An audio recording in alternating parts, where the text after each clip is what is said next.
News. That's up next, right here on the 6 screens.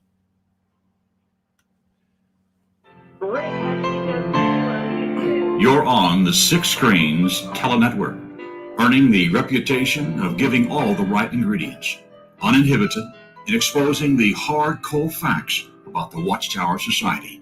And now, in Disney.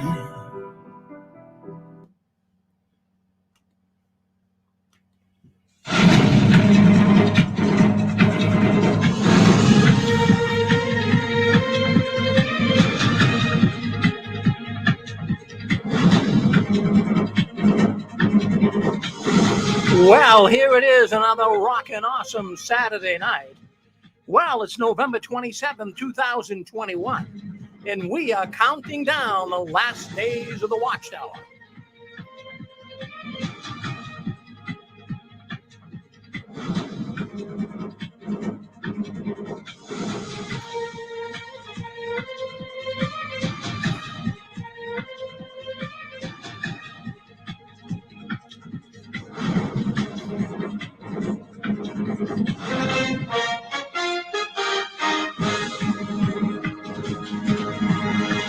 We are so glad to have you joining us tonight. My goodness, friends, we are getting so many new people coming into the 6 screens, our JW World News. It seems to be something people really like. Now, I know Debbie Moore, she was listening in there, and some of the people wanted to know how they could listen in on Facebook or on YouTube. The best thing to go is go to Rick Farron on YouTube. Just type in Rick Farron, and you should be able to see the live broadcast. Or go to my Facebook page, Rick Farron Facebook page, and you'll see a description bar there, and you'll see it. Well, we're live on there as well. So why don't you try that? If you like to see what's going on here, we'll be putting up some clips from various videos and what have you, so you might like to see that. Well, anyways, thank you for coming in. We're always so glad that we can have a good audience. We're always happy. We've been doing this now for 16 years. We're not giving up now. But I want to let you know, I am very proud to have so many people calling from all over the world. As a matter of fact, we up here in Boston, the northeastern part of the United States, this actually has become the apostate capital of the world. We have so many apostates up here in the Northeast, the great Northeast of the United States. I mean, that's where the Watchtower started, right? So a lot of people are getting out up there.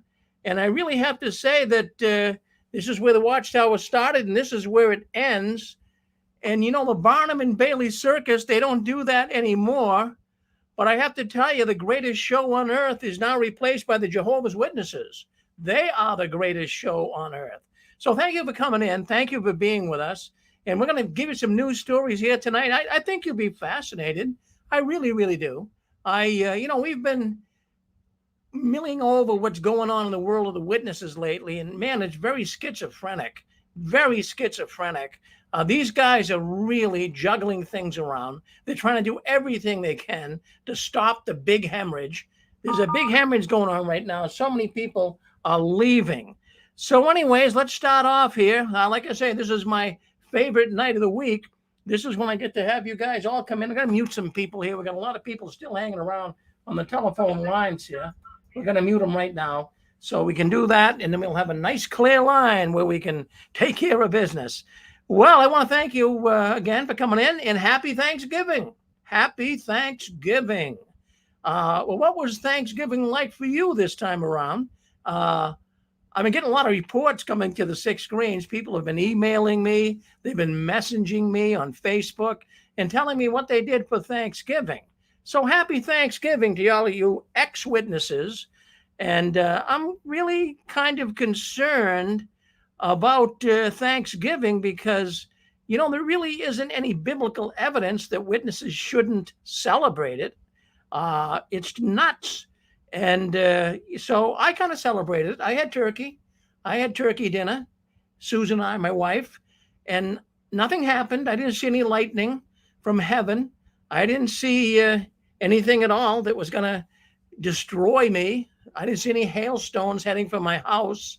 Nothing but good memories on Thanksgiving, right? Some good food, and it's a time to be with family and friends. And what is the matter with that? What is the matter with being with family and friends? Freedom is so good. Are you experiencing freedom now that you left the Watchtower?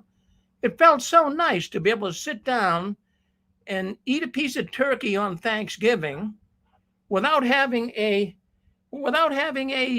guilty complex. Ken, mute yourself if you would. Okay. So it's so good to be able to feel normal and be able to have a nice Thanksgiving. My wife and I had that, and we really, really enjoyed it. Now, over the last couple of years, I've heard so many heartwarming stories of how so many of you have been able to leave the Jehovah's Witnesses and how you're beginning to experience holidays. Well, that was previously, holidays have been previously banned, as you know, by the governing body. But since you left the Watchtower, you've been able to experience holidays with heartwarming stories that you send me. And I really thought Jehovah's Witnesses didn't celebrate Thanksgiving. I mean, I always thought that. But Jehovah's Witnesses, they claim they don't celebrate Thanksgiving, but many of them do it secretly. You probably know some witnesses yourself that have done this. Many are making all the Thanksgiving foods today: turkey, ham, macaroni and cheese, everything you can think of, and everything you expect to see on a dinner plate on Thanksgiving. Many witnesses do that. Now, they're asking, am I wrong for celebrating Thanksgiving? Well, you're asking the wrong person. You have to ask the Watchtower, are you wrong for celebrating Thanksgiving? And the answer to that is yes. The answer to that is yes. Even though there's really no sound evidence, they say it stems back to some pagan practices. But I mean, everything stems from a pagan practice in that organization. But did your Jehovah's Witness family, did they celebrate Thanksgiving? And did they not call it that, but they called it something else? I mean, sometimes they just change the name and they feel good enough. And I can remember, I went over my aunt and uncle's house when I was a young guy, and it was Thanksgiving Day. And my aunt, well, she made lasagna. Many Jehovah's Witnesses, they have lasagna on Thanksgiving, or they eat sandwiches and burgers, and they just considered it a regular day. But some Jehovah's Witnesses do what I call a pseudo Thanksgiving. They do it like maybe the day after Thanksgiving, or they do it a week after Thanksgiving. Some may feel funny about that. I mean, when I was a loyal witness, I kind of felt funny about it because I knew some of my relatives who were witnesses, they actually had a big turkey on Thanksgiving Day. And it's really sad, some of the stories that have been reported to me. You can't believe how some of the witnesses act around Thanksgiving Day. So I had one man, he gave me some information, and he'd have a big turkey on Thanksgiving, and he'd invite his relatives over, and his mother would come, but she was a staunch Jehovah's Witness, and so she wouldn't eat with them. She'd go into the bedroom like a pouty little child, and she wouldn't eat with the rest of the family because it bothered her conscience. Isn't that something? Well, maybe even it bothered your conscience when you were in, if you had turkey on Thanksgiving. Somehow, some way, the witnesses, they really play on your mind. It's unbelievable. So anyways, that mother, according to the information coming into me, the 6 screens, she came out of the bedroom after they had their meal, but she did eventually have some leftover dessert. She was able to do that. Now, how does your conscience work there? How can you, I'm not going to eat turkey. Oh, no. I'm not going to sit down with my family, but after they eat, I'll have a little bit of dessert. Isn't that crazy? What do you guys think? You're on with us. Go ahead. Hey, this is Chewy. Yes, Joey. I got in a conversation on Thursday, and it was he still knows something's going on, but he don't want to go down the route. I can tell by his attitude. Anyway, so I said, "Hey, you going over to so and so's house for the big Thanksgiving deal today?" And he said, "Yeah, right." And I said, so-and-so used to do that, and we used to go over there when they used to live here. And he says, yeah, you shouldn't have done that. Oh, it wasn't Thanksgiving, though. There was no mention of Thanksgiving. It was just turkey and dressing. There was no mention. It was a witness. It was a witness. Loyal witness. Still a witness. She studied with my mom, and she lived right next door. We went over there every Thanksgiving day. We went over there, and we ate turkey. We didn't mention Thanksgiving, but we mentioned that we ate a lot of turkey. And then the other thing along that same line is July the 4th, my mom would not let me pop fireworks on July the 4th. But the day before and the day after, I could pop all the fireworks I wanted. You know, so. And then when the neighbors were doing the fireworks next door, I had to sit. I had to sit across. I had to sit in my yard and watch them. I couldn't go to their yard. Yeah. Isn't it crazy? Isn't it crazy how the Watchtower, how the Jehovah's Witnesses think, Chewy? It's nuts. Well, thank you, Chewy, for chiming in with us. Okay. Someone else want to speak up? You're on with us. Go ahead. All right. Yeah, hello, Mr. Farron. Yes, Ken, go ahead. Hold on. Let's go with Ken first. Please. Go ahead, Ken. I'll take the other caller, okay? Let's get the other caller on. We just had a really close friend in the family who was absolutely dedicated to Watchtower, believed everything, but she had a very large family that she had been very close to. She came into the organization adult, so she had grown up celebrating with her family, and she continued to go to Thanksgiving with her family. And I remember her being very heavily criticized by somebody who found out about it. But this sister who continued to celebrate with her family, even though she was dedicated Watchtowerite, she said that, you know, this is my family. This is the only time of the year when all of us have the time off to be together. And family is very important. I'm not doing anything pagan. And in her mind, her conscience, she was in no way disrespecting Jehovah. But yet, as you brought out, you know, the Watchtower made us so overly sensitive to where it was almost fanatical that, oh, if you have turkey, you're celebrating, you're being disloyal. So a lot had to do with our being able to use our own brain, our having a Watchtower trained conscience versus a sensible spiritual trained conscience. Thank you, Rick. Well, there you go. Thank you, Anne Marie. Yes, Randy. Rick? Yes. Are you talking to Randy or Debbie? I'm talking to Randy right now, Debbie. Yep. Go ahead, Randy. You're on with us, Randy. Okay, Mr. Farron. Hold on one second, Ken. Hold on a second, Okay. Ken. We got other callers coming in here right now. Go ahead, Debbie. Okay, go ahead. Well, if you're going to speak up, you guys have got to talk. I ask you to speak up. You're on with us. Oh, Rick? Yes. Rick, this is Debbie. I was going to tell you, my dad was an elder the whole time, ever since the elder arrangement came into existence. And every year, my parents usually used that turkey was on sale, real cheap, and everybody had days off at that time. So I don't remember a Thanksgiving going by that we didn't have a big Thanksgiving meal, even though it wasn't called that. And when the circuit overseers would come around, everybody would want to invite them for dinner. Well, Mom and Dad had them that Thanksgiving Day, and Mom said, well, what do y'all want to eat? And the circuit overseer said, well, I want turkey and dressing, so I just want the traditional Thanksgiving dinner. And Mom was like, oh, you really mean that? And he said, yeah, why not? He said, it's a good time to buy turkey, and everybody's off work, so let's just have a big party, but not call it Thanksgiving. Oh, yeah. Didn't call it Thanksgiving. Well, that's crazy, Debbie. Well, thank you for sharing that, Debbie. Thank you. That's interesting. Yeah, you can have it, but don't call it that. Go ahead. You're on with us. Hey, Rick? Yes. Hey, Rick, one other comment that I'm fixing to drop off. This is Julie again. Yeah, go ahead. There was an elderly sister that passed away.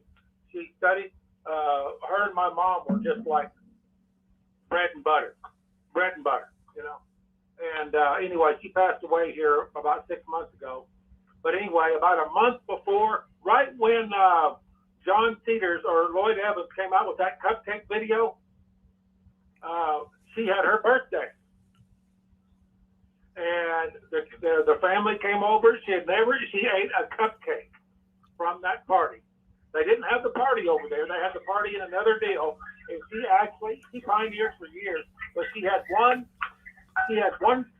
a birthday celebration, and she had no presents or anything. They just brought a little cupcake over to her, and she ate it.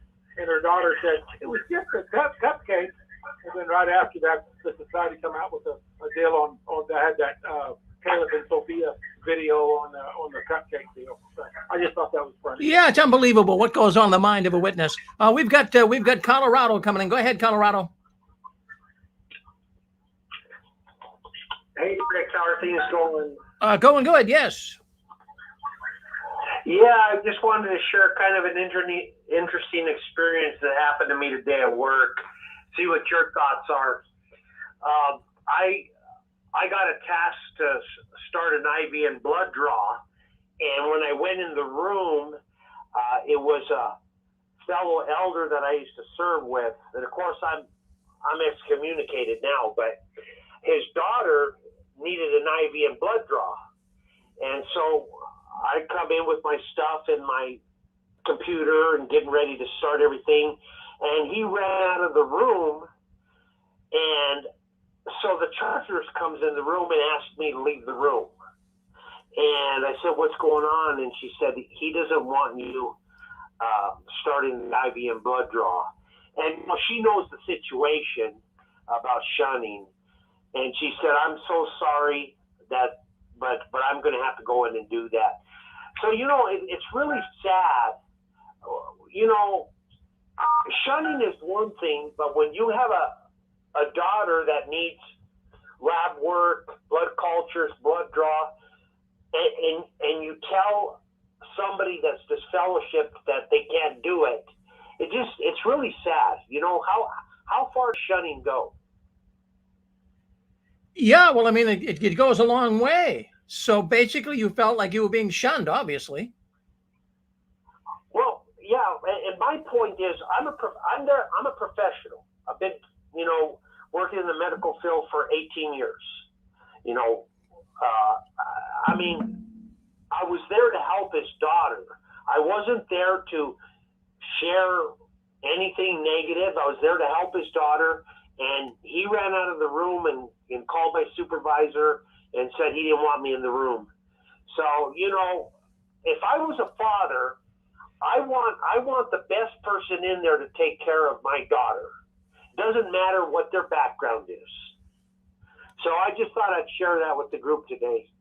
Well, thank you. Thank you for checking in with us and chiming in. We really appreciate it. Did you celebrate Thanksgiving this year?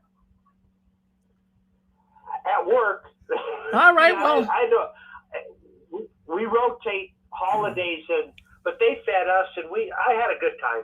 Excellent. Well, no, that's good. When you get out of the Watchtower, you can have a good time, and you don't have to have this pseudo under-the-radar Thanksgiving that many of them have. It's simply crazy how the witnesses think about it. It's strange what goes on in the mind of a Jehovah's Witness. In fact, even one man reported to me that when he was a young boy, his mother used to let him watch the Macy's Day Parade. Many witness children can't watch that, but the mother will let him watch the Macy's Day Parade. But when they played a Christmas song, he had to mute the television set. Now, was that logical? Stop and think about that. Their conscience allows it by simply tweaking silly little things. You can watch the parade, but mute the songs. That makes it okay. Now, that's nutty, isn't it? I mean, even as a child, you could see the facade. You could see how fake it was. Unbelievable. I think it's really fascinating. I'm just going to mute some more people here. Now, when you guys are done speaking, always hit *6, and that will mute you, and then I don't have to keep going back and forth muting you. All right. Well, I just muted. Okay, I'm going to have to do it by hand here. Hold on 1 second. Yeah. So if you want to speak up, what you do is you hit *6, and then when you're done speaking, hit *6 again, and then we don't have a whole lot of noise coming into the 6 screens here. So I'm just a one-man operation and trying to walk and chew gum at the same time. But it's all fake. It's all fake. when it comes to Thanksgiving and holidays. I'm going to mute. Listen, I'm going to mute some people here. So let me just do that. Okay. We got to so many people are coming in that they don't want to hear a lot of background noise. Okay. They don't want to call it Thanksgiving. They call it everything but they don't want to call it Thanksgiving. In fact, one man even wrote me. He gave me information. He reported to me that his mother she took the Thanksgiving plate, but she wouldn't eat it on Thanksgiving. She would eat it the day after. Now, that's kind of disturbing. I mean, what goes on in the mind of the witness? That's all I'm asking here tonight. It's just crazy. Now, even myself, I can remember years ago, I'm talking, probably 15, 20 years ago, before I got out of the witnesses, my sister, she was a staunch witness, and she used to have Thanksgiving dinner all the time at her house. And my former wife, Inez, she said, well, Rick, are you going? That's Thanksgiving. I mean, not all witnesses go along with it, but some witnesses are willing to break the rules on it. And it just amazes me that, there's double standards in this organization. And my sister would have all her relatives over and big turkey but no one ever mentioned Thanksgiving. Wasn't supposed to be Thanksgiving. But as Debbie earlier just spoke about, there's always an excuse why they would do it and why they would have Thanksgiving turkey, so to speak, because the grocery stores, they had it on sale, and they had many of the Thanksgiving items on sale. So, and people were off work. So the witnesses felt that's okay. It wouldn't bother their conscience in order to do that. All right, we've got, go ahead. Come on in, Michigan. Go ahead, Ken. Yeah, hello, Mr. Ferrin. Yes. Yeah, as we learned tonight and everything like that was brought out, the Watchtower Society, there are rules and regulations against Thanksgiving, Christmas, and everything else. Is total and absolute insanity. It's not backed up by any Christianity's doctrines whatsoever and all that. As a matter of fact, many Christianity groups celebrate Thanksgiving, and I think it should be a matter of choice. Now, this year, I exercise a matter of choice for myself, and so have a lot of other people and so forth. They've got no business whatsoever in incorporating any kind of rules or regulations or prohibitions. So it's just nonsense what they do and all that and so forth. There's a lot of people out there that don't put much emphasis on Thanksgiving. There's a lot of people out there that don't put much emphasis on Christmas and other holidays and so forth, all because of the fact that, for various different reasons, like, for example, maybe they don't have a family or something they go to anymore and all that. So, I mean, it's totally and absolutely, excuse me here, it's totally absolutely nonsense what they do and so forth, and totally counterproductive, because there's a whole lot of people out there that would like to do something on these holidays, and for them to tell them that you can't do it, I mean, it's just nonsense. And for one thing, I don't want somebody to tell me what I can do or what I can't do on Thanksgiving or Christmas or other holidays and all that, because I'll make up my own mind. Well, that's what you're supposed to do. So you were never really into a cult, Ken. So that's what happens when you're in a cult. You can't make up your own mind. Well, thank you for your comment, Ken. Thank you very much. Yeah, you're welcome. We'll keep listening. All right. Very good. Yeah, I just want to bring that up tonight. Yeah, go ahead. We got some. Hi, Rick. I just wanted to say I missed so many Thanksgivings. I'm catching up. I had 3 Thanksgivings this year. You had 3. Who's this? I'm sorry. I'm on speakerphone. This is Randy. Oh, Randy. I didn't recognize your voice. Yeah. So you had 3 Thanksgivings this year? Yeah, 2 weeks ago we had a combination Thanksgiving, full turkey dressing, the whole works, and a combination birthday party for my sister, and great time. And then the day before Thanksgiving, which was, I guess, Wednesday, we had another celebration birthday and a get together, about 11 of us ex-JWs, and a great time. And then we had another on Thanksgiving Day with bunch of ex-JWs, and I got to meet a lot of new people, interesting people, and I just, having so much fun now that we're out of that evil organization. Well, Randy, let me ask you this. When you were in as a loyal witness, did you celebrate Thanksgiving? Well, I'm embarrassed to say that no, I did not. What I did, my dad talked me into it one day. He said, "You're off for work. Come on, everybody else is off." And so I went there, went ahead, just to be with him, like he said. And then he got a phone call, or he called somebody, and he's telling them, my son and his family, they're all here for Thanksgiving and everything. And I'm embarrassed to say I got so mad at him. After that, I wouldn't even let my family eat turkey sandwiches on Thanksgiving. We'd eat something else. Yeah, and you'd have to, really, it would bother a Jehovah's Witness conscience to eat a piece of turkey on Thanksgiving. It really would. You can see the control they're under, Randy. Unbelievable. Thank you, Randy. Don't be a stranger now. Hi, Rick. Yes. Rick. Yes. This is Debbie again. I was going to tell you, one of the highlights of the year was watching the Macy's Thanksgiving parade. We always did that. And when it was time for Christmas to come around, we got to watch Frosty the Snowman and Rudolph the Red-Nosed Reindeer. And my favorite Christmas show was It's a Wonderful Life. And that's been one of my favorites since I was a little kid. But like I said, I was raised as a Jehovah's Witness, and my dad was an elder right up until he died. And but we always got to do all that stuff, but not call it that. And if we were at school and they had a party for the kids at school, we would have to sit out in the hallway and listen to the other kids in there having fun. And that was always something I didn't like. And by the way, I've got you on YouTube on my TV. So I'm looking at you, but I'm talking to you on my phone. And to get into the 6 screens, I just went to the search bar in YouTube and I typed SIX6, and it came up as the first thing on there, so it was easy. Well, to chime in. Well, so yeah, that's good. So I look on TV.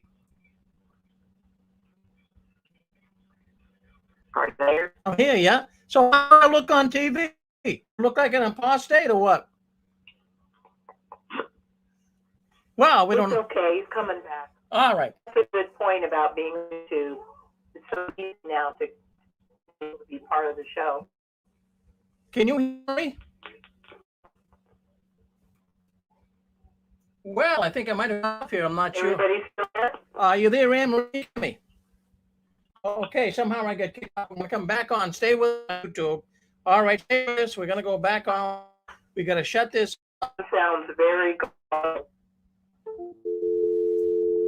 All right, hang in. We're going to dial back. Lost our phone conversation, but we'll come right back on with us. So stay with us. Don't go back. Don't go. Welcome to Live 6 Screens Conference Calls. We thank you for joining in. To speak up and talk, press *6 on your telephone. When you are done talking, press *6 to mute yourself.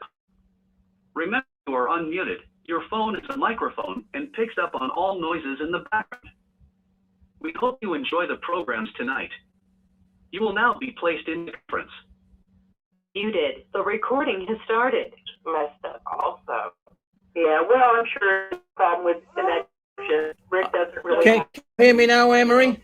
him, so he's having a lot. I need to talk to each other, it seems like, and so we don't have dead air. I'm just really glad you pointed out that you could just go on YouTube and you barely type in the 6 screens of the WATCHTOWER, comes up, and it's easy to be able to listen to the show. You know, we're all very happy that Rick went with YouTube.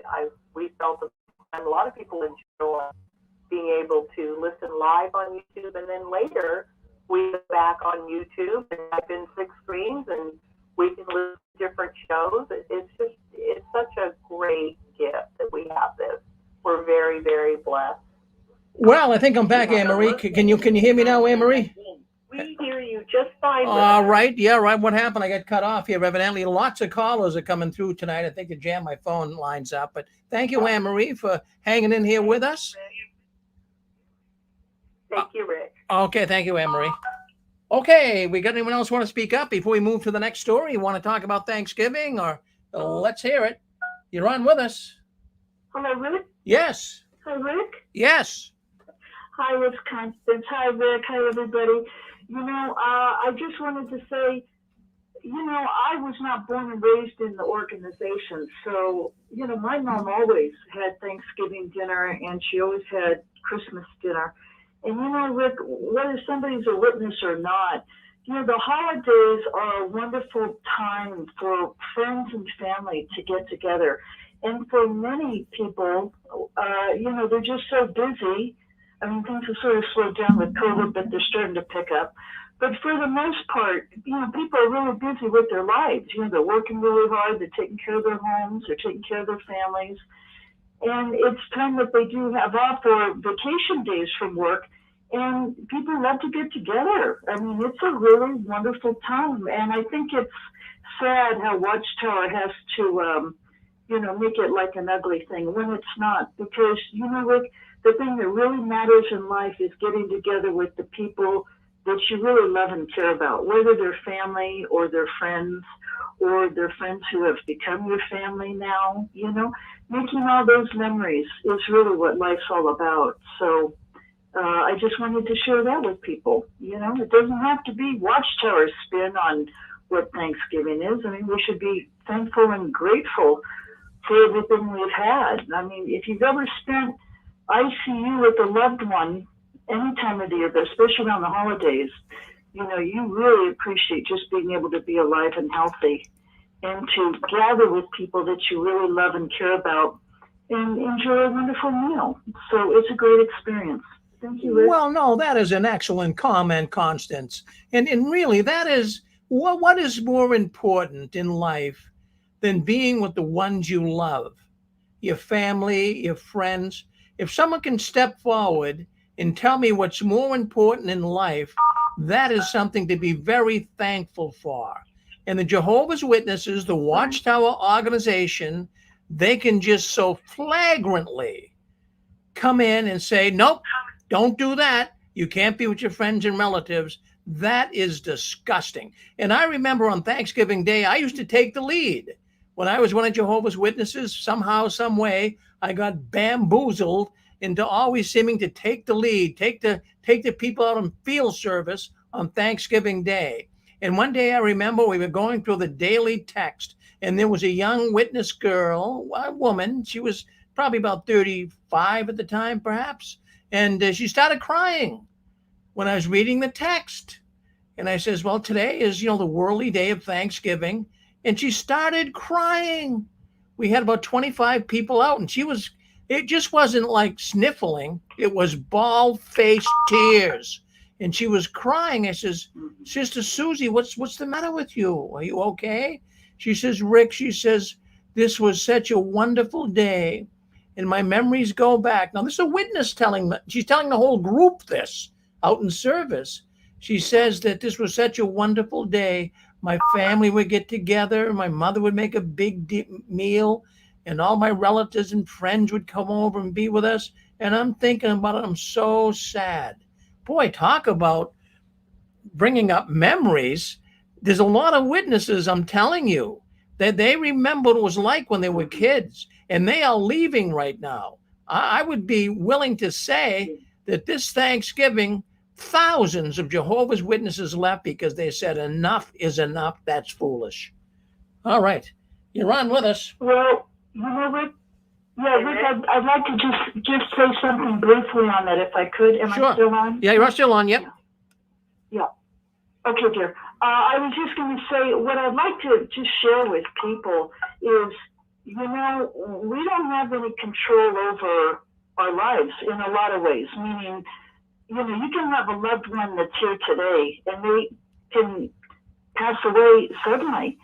And so, you know, you always want to capture those opportunities in life when the person is right there that you can just really love on them and just make the most of the opportunity, whether I don't care if it's Thanksgiving, Christmas, birthdays, whatever, because you don't want to ever look back and have, any kind of regrets like, man, I should have, could have, would have. It's too late, my loved ones passed away and, I could have had a wonderful celebration with them for the holidays or their birthday or Father's Day or Mother's Day.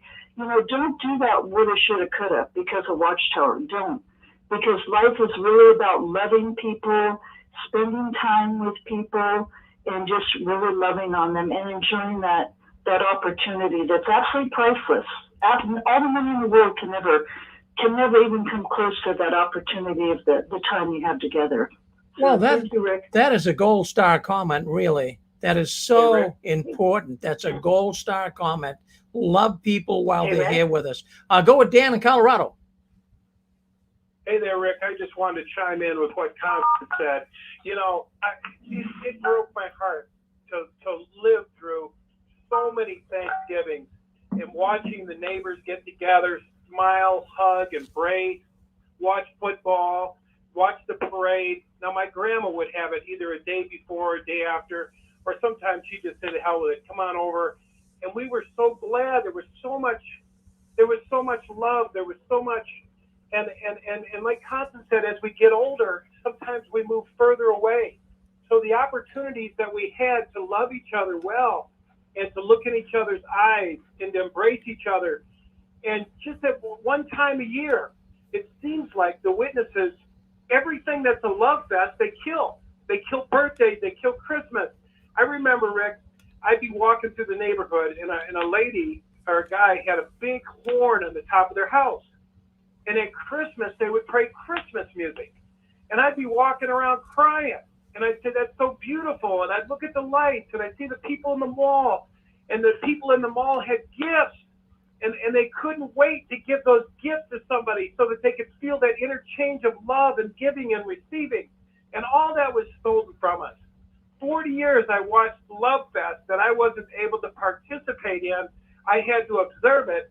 And I told my brothers, I said, guys, I'm not always going to be around. I'm not always going to be passing through here, Missouri, Michigan. I'm not always going to be coming through here. Come and see me. Come and see me. And it's just sad, Rick, that this cult stole our Love Fest, stole our Love Fest, that we could have embraced each other and then thrown us away like we were shit when we were no good to them. Anyway, that's it, Rick. Well, that's exactly right, Ken. Yes, go ahead. Yeah, hi, this is Under the Radar. Yes, Under the Radar. Hi. Good. Hi, how are you? Good. I just wanted to mention that my husband had passed away 2 years ago. He was a Jehovah Witness, and his brother was, who passed away, and his father, who had now passed away. But his father was the presiding overseer in the congregation, and then later on the coordinating body of elders. But his wife was Pentecostal, and even though he was, the coordinating body of elders, he always respected her wishes, and she respected his. She never had a Christmas tree at the house, but they always celebrated Thanksgiving with all of the family. And I used to go there and feel uncomfortable at times, thinking like, oh my God, this is wrong. But, he was not only an elder, he was a coordinating body of elders, but he respected her being a Pentecostal and her religion. And now that, everyone has died, my brother-in-law, my husband, and her husband, she had invited me over for Thanksgiving this week. And at first I wasn't going to go, and then I went, and it was so wonderful. The whole family was there, cousins, friends, people in her church, and they were so loving, and the love was so unconditional. Like, they didn't care what religion I was, and I'm just so happy that I went, and it's so different from Jehovah's Witnesses. Oh, that's a wonderful comment, and I can tell you're still feeling happy over that Under the Radar. I can see it in the temperament of your voice. That was a good experience, wasn't it? Yeah, very much so. And she introduced me as her daughter-in-law, which was kind of cool. She didn't say, "Oh, this is my son's wife," her son that passed away. She goes, "She's my daughter-in-law." So it made me feel good, that she still considered me family, and everybody said that they really enjoyed me being there, and I really enjoyed them accepting me into their family. It was really wonderful. Well, I'm so proud of you, and I'm thankful that that family helped you out. That made you feel good. That's a good. Thank you for chiming in with us. Thank you very much, Under the Radar. All right, don't be a stranger. Mr. Farron? Go ahead, Ken. Yep.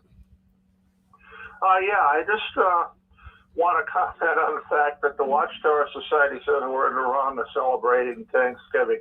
Well, I want to make it perfectly clear right now, and I want to get this point across, that I'm very thankful for people like the Six Screens Network. I'm very thankful for all you people out there and letting me chime in when I do and so forth. And I'm going to continue to be thankful for your kind of people and all that, standing up for freedom of religion and freedom of choice and freedom of conscience. And Watchtower Society, if they get a mailbox moment or they get a heart attack because of that, well, that's just too bad. So they're in the wrong what they're doing and putting all these prohibitions through. So, okay, everybody in the Six Screens Network and all across the world, God bless and be with you, and have a happy Thanksgiving. Well, thank you, Ken. That was a nice comment as well. My goodness. Yeah, see, that's something to be thankful for. We can get on here in America. We can come on and we can speak our piece. Nobody's going to stop us from doing it. Maybe some things you might say on YouTube or Facebook, they'll stop us. But, we can, for the most part, speak our piece here in America and let people know how we feel. And it's just a shame that the Watchtower tries to tear that freedom away from us. All right, well, let's move on. We got one more call from New York. Go ahead, New York. You're on with us.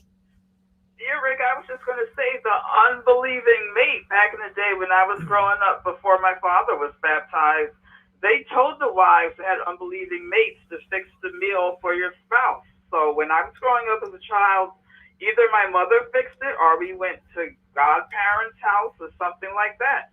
Growing up, I never missed out on Thanksgiving meal, and neither do witnesses either, because they pulled that thing about, oh, well, their turkey was on sale, so I won't cook it on Thanksgiving. I'll wait till the day after they play that game. So they don't miss it either. Whatever they want to call it, the day after Thanksgiving, they don't miss either. They don't miss out either. Well, in fact, that's interesting you bring that up, Shirley, because, you were a witness. I was a witness. Most of the people listening into this program were loyal witnesses. And there's certain things that if we could just change it, just tweak it, make it a little bit different, we were able to settle that in our conscience. Now, I remember when I was a salesman, I was only 20 years old, and I was selling chemicals to car dealerships. And the company that I worked for, they would give a Christmas present out to all of the customers. So I had to take the present and bring it, and I was a witness at the time, and I had to bring it to my customers and give it to them on behalf of the company. But it kind of bothered my conscience. I couldn't call it a Christmas present, but I could call it a year-end bonus.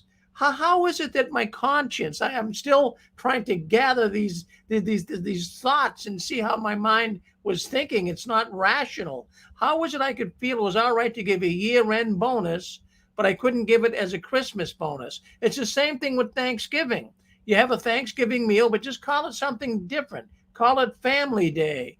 Call it Relatives Getting Together Day. Whatever, and you'll be able to do it without having a conscience problem. Yeah, that's exactly what they did. I remember over here in the I used to listen on the job, was always a witness here and there, talking about, like I said, well, there are the turkeys on sale this year, so I won't cook it on Thanksgiving. We'll just have it the day after or whatever. It was on sale. So, and when you cook a turkey, of course, you're going to do the stuffing and everything else. So, call it what you will, but yeah, that's your Thanksgiving meal. Oh, my. Are they still doing that unbelieving mate thing like when I was growing up? Are they still admonishing the sisters to fix the spouse the meal like he's always expected or whatever, Well, I have to say that I grew up in my mother was a Jehovah's Witness. My father wasn't. But we had Thanksgiving. Yeah, my father wasn't either, yeah. We had Thanksgiving. I know my mother didn't really, she felt awkward from what I can remember about it. But, what are you going to do? So, the witnesses have no control over a wife who's a witness, and it's Thanksgiving Day, and they can't tell the wife not to prepare a meal for the unbelieving mate. They always say, by fine conduct, you could bring your mate in. That would be a ridiculous comment if my mother ever said, well, Warren, that was my father's name. If she ever said, well, Warren, I can't make Thanksgiving today, we'll have it tomorrow, he'd think she was a wacko, Yeah. Oh no, I didn't miss out when I was growing up. I didn't miss out on Thanksgiving or Christmas. Me and the kids, like before my mother got baptized, and my father got baptized 20 years later than she. But anyway, I used to get the Christmas gifts. They had quite a few godchildren, like their parents, who would go over there either Thanksgiving or Christmas. So the only thing I would say I only missed out as a child growing up as a Jehovah's Witness was a tree. Never had a Christmas tree, but I always got presents. I mean, so you give the kids the option. Do you want toys or you want a tree? What do you think they're going to pick? They want toys. I don't care about a tree. Never had a Christmas tree. It really doesn't bother me. Yeah, many witnesses would celebrate Family Day the day after Christmas or a couple of days after, and they give gifts. It's the same. It's just, I don't know how our minds worked, but my mind was kind of, as a loyal witness would think, no, I can't do this. But if you just tweak it, if you could find a little way to tweak it and say, well, it's really not that, it's something else, you could have a good night's sleep, Yeah, which is what they do. That's what I'm saying, which is what they do. Yeah. That's exactly what they do. Unbelievable. Well, always good to hear from Shirley. You come back soon, Shirley. Thank you. Okay. All right. So there. Scott? Yeah, go ahead. Hi, Rick. This is Carrie. Yes, Carrie. I wanted to tell you, I saw that little sign up on your computer. It said, turkey's on sale and we have the day off.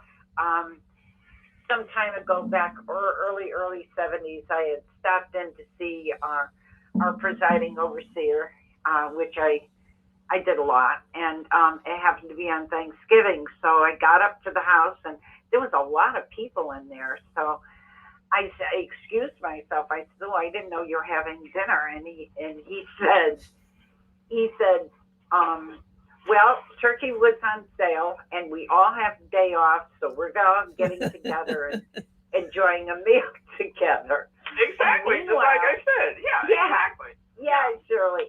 And meanwhile, his mother-in-law is of the anointed, which on one other occasion, I guess it was their daughter's birthday, and here's his little elderly anointed sister singing happy birthday to the girl, and I'm kind of laughing, and everybody else is smiling like she's a little senile or something. But it was interesting when I saw that. It reminded me of that visit I made. But he was pretty balanced guy, this overseer. He was pretty balanced. Yeah, so that was a standard excuse. Turkey's on sale. Yeah. Days off, yeah. I never realized that until, I saw your little sign up there on the computer when you had it on the other screen.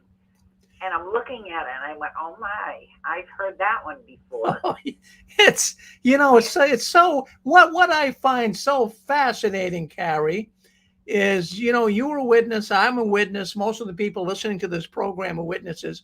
Boy, we all thought the same way for the most part. Boy, they were really good at putting the same message, renting their space in our head, and giving us the same message. It's just amazing how good they are at that. Crazy stuff going on in that witness world. Unreal. Thank you. Yes. I'm sorry, just one more thing. Yes. I'm sorry. I have these two kids. It's just like the difference between religion is you're allowed to use your own mind. In a cult, you have to do what they say, believe what they tell you to believe, and act accordingly. We were always put in the position of being between a rock and a hard place. And it was never about our own conscience. We had to go according to their conscience. And we were just in an impossible situation. We hurt a lot of our family members. We made ourselves crazy, our kids crazy. And it was so hard trying to figure out a way to where we didn't feel that we were somehow being disloyal by calling something by a different name or doing something on a different day. Or it was just insanity. And that's what Watchtower is. It promotes insanity. Thank you, Rick. Well, you're right. I mean, in fact, it's amazing. It's amazing that we're not all bouncing around in a rubber room somewhere, really. And hopefully we can all flush this garbage out of our head that the Watchtower put in there. Because, I mean, how foolish and stupid is that? Well, we'll move to the next story. We're going to move to the next story, and it has to do with circuit overseers. My goodness, you guys all remember circuit overseers. Well, some of them were pretty good. So some of the circuit overseers I had, they were pretty good, but some were really nasty. Some of the circuit overseers that I had were nasty. Some good, some nasty. And, they're worried. A lot of people in the ex-witness world, I see them posting up on Reddit, on JWN. I even see them posting on YouTube on how the Watchtower doesn't do anything for them. And, what amazes me here is a circuit overseer right now, they have to retire when they're 70 years old. Did you know that? When a circuit overseer reaches 70 years old now, the Watchtower discards them. They don't want them to be a circuit overseer anymore. And I just wanted to bring this up tonight because there's many circuit overseers that are reaching the age of 70 and they're being kicked out of the organization. And there's many ex-witnesses that are feeling bad for them. And I have to say that I don't feel bad. I don't feel bad. I don't feel sad for some of these. In fact, all of the circuit overseers. In fact, I'm inclined to have no feeling toward them at all now that they're out. I don't think it's fair what the Watchtower does to them. But, I remember some of the circuit overseers' visits, and they would always be intensifying the negative opinion toward me and others because, we had to work full time. Did you ever experience that? A circuit overseer coming and visiting, and you can tell he was unhappy with you because you're putting so much effort into your job, your career, your business. They'd rather have you out in the field ministry as a pioneer. And I can remember that. They put a lot of negative opinion toward me and intensifying feelings that I got that I should be doing more. But I was running a business and I had 5 children and there's only so much I could do.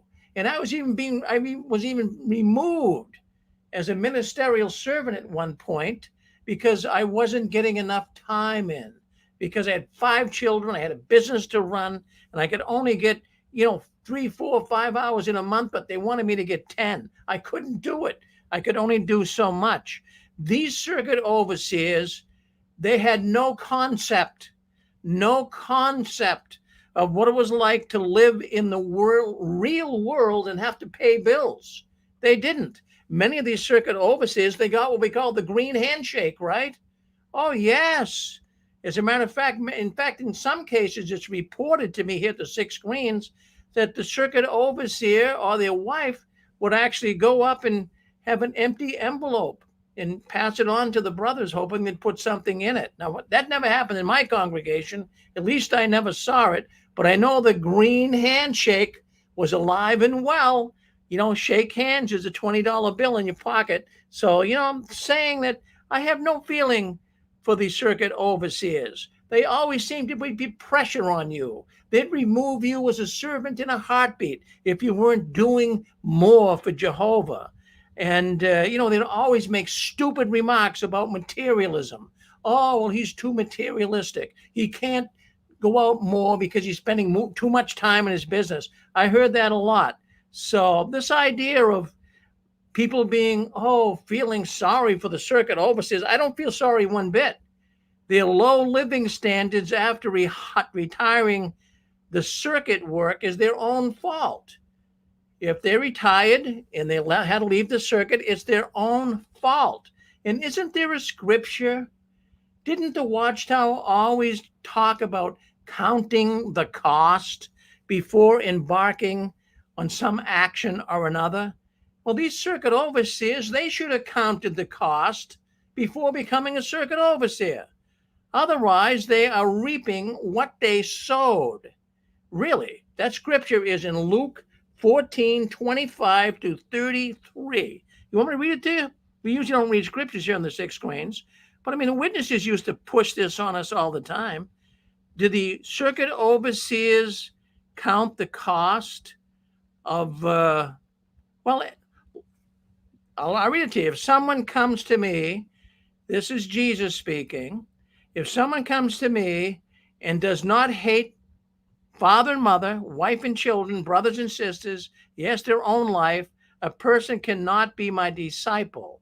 And then he goes on to say that you have to count the cost of what it would be like. So that's in Luke, the 14th chapter. So we heard this scripture over and over again. I'm not going to get too spiritual on you tonight, but did the circuit overseers really count the cost?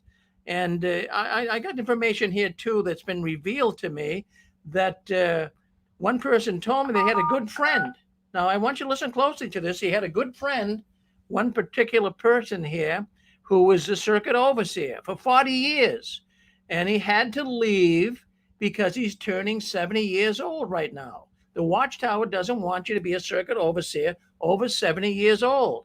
But he told me that the circuit overseer told him that he's getting $600 a month from the branch. Now, this is the first time that I heard this. I cannot make a statement here, say it's absolutely true, but this information is coming from reliable source. And so are they making a little bit of a pension here? I don't know. And also, this one particular overseer that my friend knew, he says that he saved all his money from the green handshakes and bought a house in cash. And friends, I'm going to tell you something. Those green handshakes, they made a lot of money on that. Plus, all their expenses were paid too. Don't think that they're all poor. Now, some were, I'm sure. So, I have to tell you, even for a young person who is kind of pushed into the pioneer work, they would have to count their costs too, according to the Watchtower, and they have to take a gamble. They're thinking Armageddon was so near, and yet they pioneered for decades. And look at the serious predicament that they're in today. Look at the serious predicament. Approaching retiring age, never really working, would not be able to collect Social Security. They are in a predicament.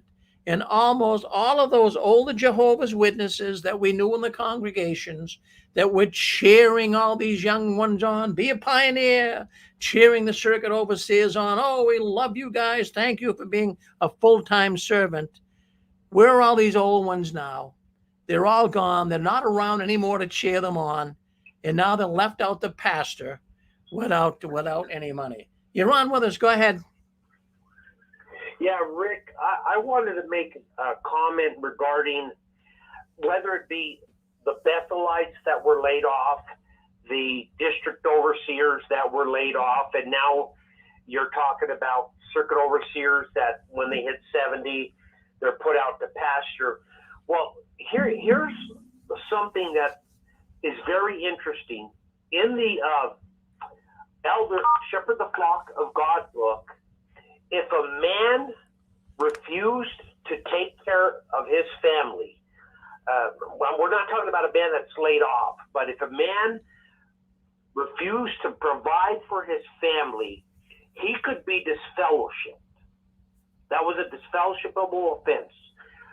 Now you're telling us that at 70, they put out these circuit overseers to pasture. They laid off the Bethelites, some of the Bethelites, and of course, they laid off the district overseers. These people, especially Bethel, were promised that they could stay at Bethel until the new world. So what is the Watchtower actually doing? They're doing the very thing that a man could be disfellowshipped for if he does not provide for his family. So for this organization to just throw these people away after they've served, it's terrible. It's demonic. Yeah, no, in fact, we have mixed emotions about that. We hate to see them treated the way they are by the Watchtower, But a lot of those circuit overseers, they made their bed, they got a lie in it. Seriously. They chose to become full-time servants for Jehovah, and there's nothing there for them once they get out of their service. Thank you. All right, you're on with us. Go ahead. Yes. Go ahead. Brother Farron, the scripture is, he that doesn't provide for his own is worse than an infidel. Well, that's good. Yes, I agree with you. So what they did at one time, wanted when they left to go to some local congregation, and that in the literature, the locals were supposed to take up the slack for the brother and his wife, and I don't know how that worked out. Well, nobody knows how these work out because nobody ever reported on it. Once in a while, you hear the devastating stories. Okay, thank you. Pick. The story I heard years ago, there was an old that was in the laundry. I think he made the ink or something, and he was so old he went out and jumped off the bridge to his death. Yeah, we've heard that before too. It's not the first time it happened. There's nothing there for them.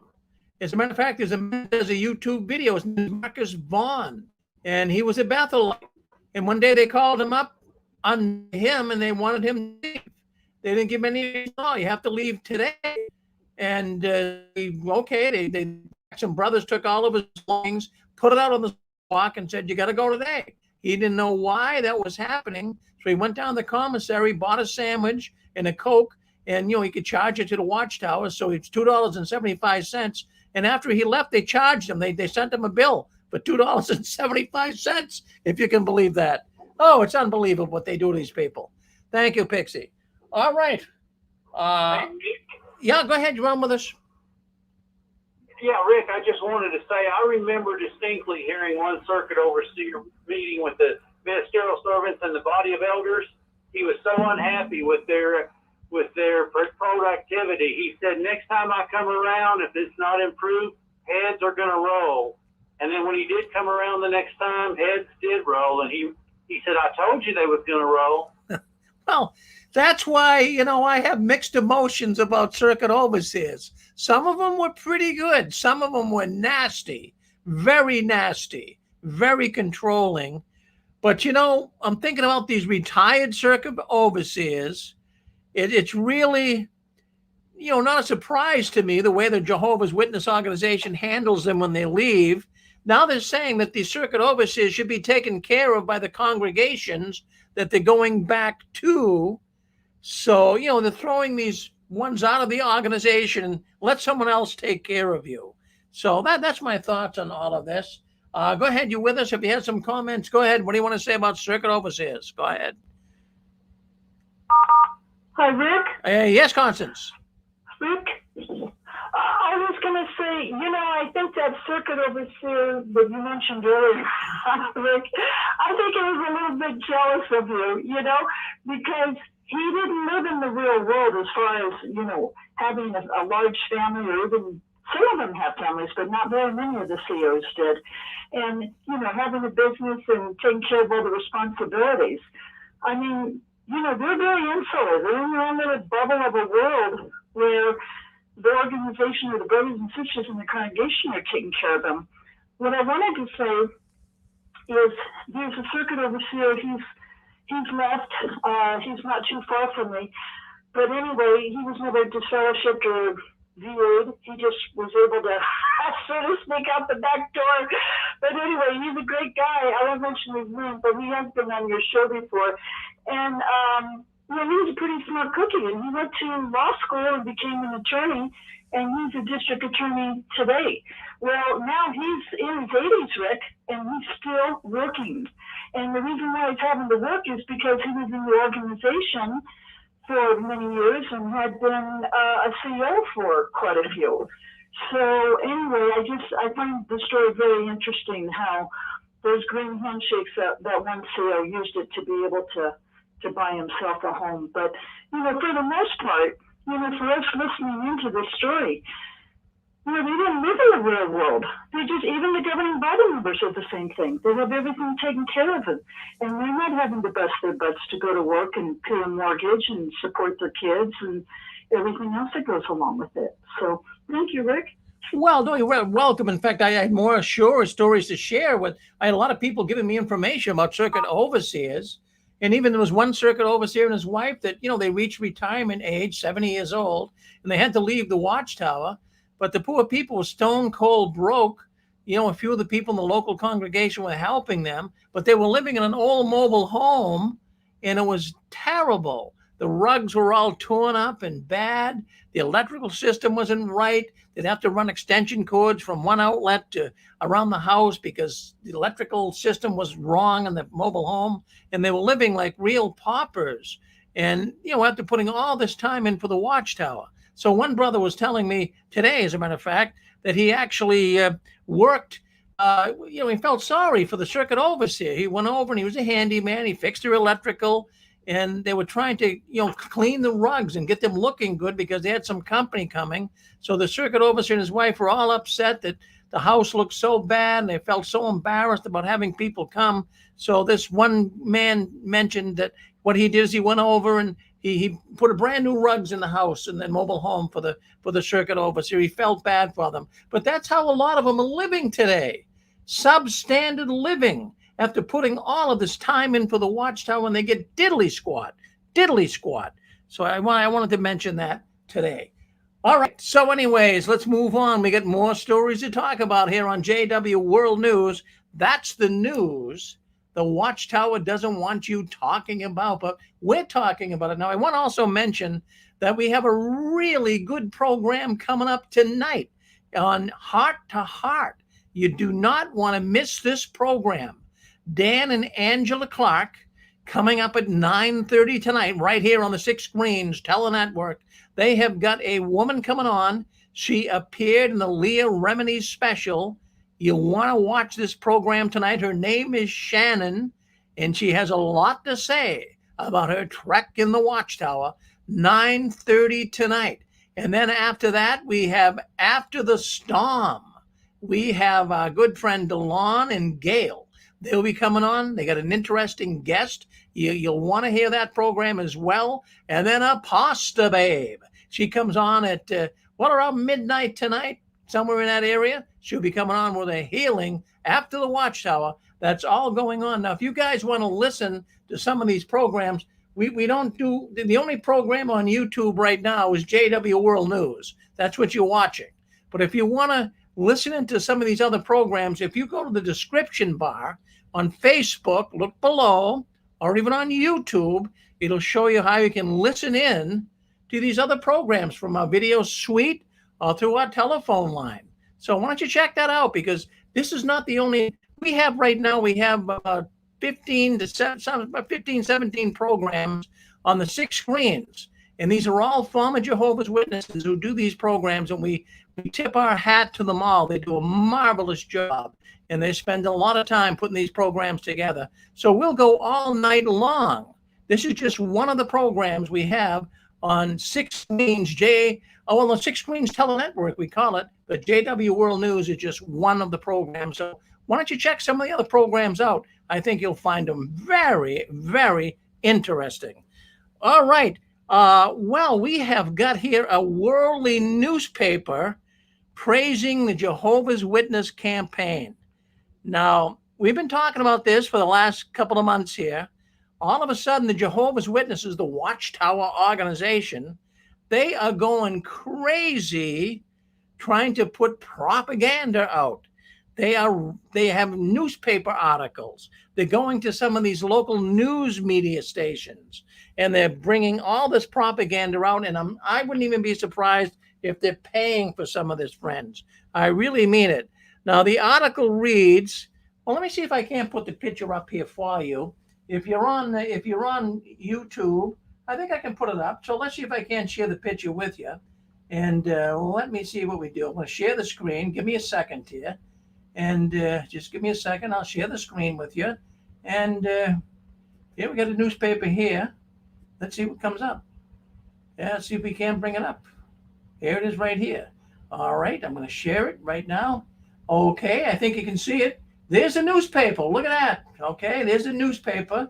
And what does that say right there? Jehovah's Witnesses on a better world is near, a global campaign. Well, there you have it. They are, sending lobbyists out to all of these. Well, they're working overtime trying to get newspapers around the world to give a message about how the witnesses are putting hope out through this November campaign as Jehovah's Witnesses. You guys remember that. You went out. Remember, we always had these special brochures that would put out like once a year, every couple of years maybe. So all of a sudden, I'm starting to see numerous articles popping up all over the world on the internet concerning Jehovah's Witnesses and what a powerful message they are delivering to the world in November. And these press releases put a little local spin on it near the end of it, but generally they're all the same. So I know it's coming from the Watchtower. It's not just from a local congregation, because they all read the same, but they put a little local experience for added flavor on the end. This is simply a cut and paste press release. That's all it is. It's cut and paste.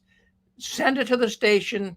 Send it to the newspaper. If they have time, they'll print it, or maybe even the Watchtower is paying them to print it, and that's certainly can be the case as well. Now, Jehovah's Witnesses, they probably think when they're seeing these articles about them in the newspaper, they probably think it's an organic article.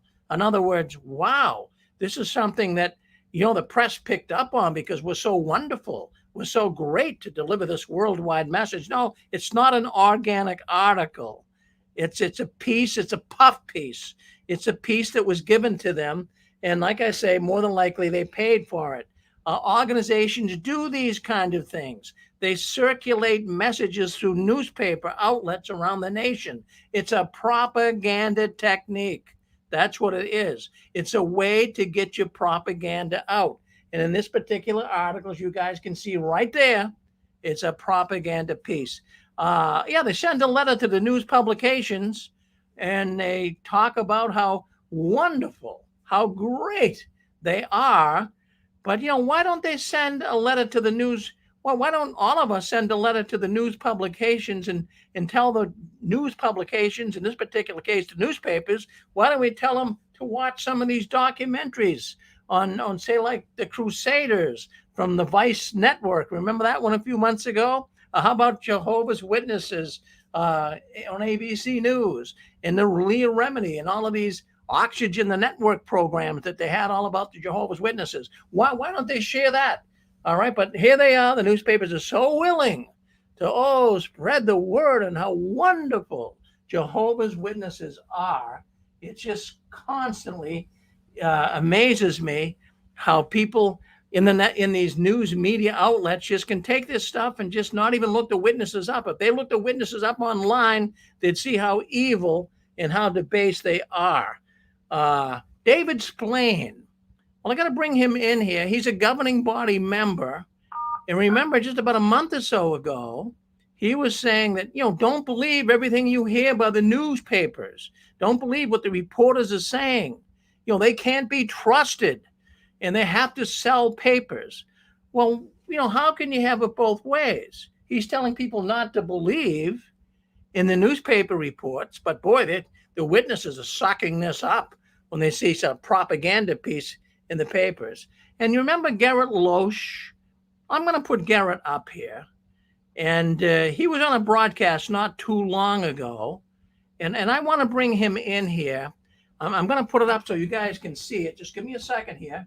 I'm going to put it up on YouTube so you'll be able to see this, because I find it very interesting what Garrett Loesch had to say concerning the newspaper and concerning news release. I think you'll see the double speaking here when they speak about this. Let's see if we can't bring Garrett up here. And there he is here. Let's bring him up right now. And we're going to share that. That should be good for us to go right now. Let me just make sure we're ready to go. We got Garrett up here with us. And I want to share a piece with us here. I'm going to move forward. I'm going to go 3 minutes and 54 seconds in. So let me just do that right now. 3 minutes and 54 seconds in. I want you to hear Garrett and what he has to say. 3 minutes and 54 seconds.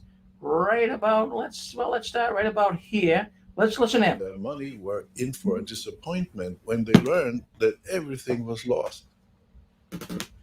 We also should not trust everything we read in newspapers or see on television. There's another thing we should not trust in: riches. Psalm 49:6 speaks about those who are trusting in their wealth and who boast about their great riches. I'm just going to go back one a little bit here. Just stay with us. I'm just going to go back. I want you to hear what he had to say. Now, here we are reading about how great the Jehovah's Witnesses are in the newspapers, but yet at the same time, let's listen to what Garrett has to say at 3:54 and listen in. Lost. We also should not trust everything we read in newspapers or see on television. There's another thing we should not trust. Well, how can you have it both ways? They condemn the newspapers because at times they may be saying bad things about the Watchtower, but they're certainly willing to take all the accolades when something good is reported about the Watchtower. I'm going to move in. I'm going to move down a little bit more here. I'm going to go in to 487, and you're going to find this rather interesting when Garrett is saying who you should trust in. You shouldn't really trust anybody. Shouldn't trust anybody but the faithful slave. I want you to hear this. Let's move it up. That comes in at 1487. So stay with me. 1487. Let's put that up, and you'll be able to hear that. All right, right about. Well, let's go right about. Well, let's start here. You'll hear it. Since 1919 of our common era, the slave has been put in charge of some belongings of Christ. According to Matthew 24:47, when the anointed are taken to heaven, Jesus will at that point entrust all his belongings to them. Does this not reveal immense trust? Revelation 4:4 describes these resurrected anointed as co-rulers with Christ. Revelation 22:5 says they will rule not only for 1,000 years, but forever and ever. I just want to slide back a little bit. I want to bring you the right clip here. I'm going to go 12 minutes in. This is what the governing body is saying. Not really to trust anybody. You're going to hear a lot of rumors. This is what the governing body is trying to tell people. Faithful brothers, including the faithful slave. The method of spreading rumors is not new. When Jesus was resurrected and the tomb was empty, the soldiers that reported it were told to spread the rumor that the disciples came and stole the body at night. Matthew 28:15 relates, "So they took the silver pieces and did as they were instructed, and this story has been spread abroad among the Jews up to this very day." Another rumor in the first century was that Christians were responsible for the great fire of Rome. Could such accusation... I want you to see the technique here that the Watchtower uses. He wants to suggest to the audience, the witness audience, that they're going to be hearing a lot of rumors.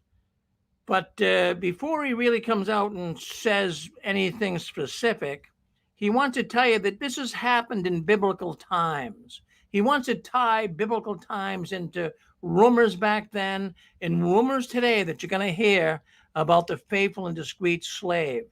They're very sly with this, but they know what they're doing at the Watchtower. They don't do anything on the wing. Everything they do is well researched, and it's well said. This is critical writing.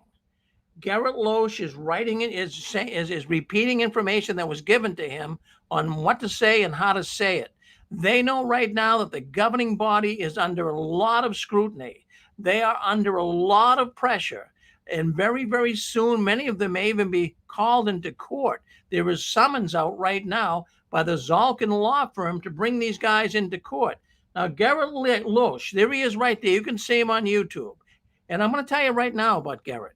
And I know him personally, okay? I've been there. I've been down and met with him. He invited me to go to the Watchtower back around 2001. But I'm not going to get into that now.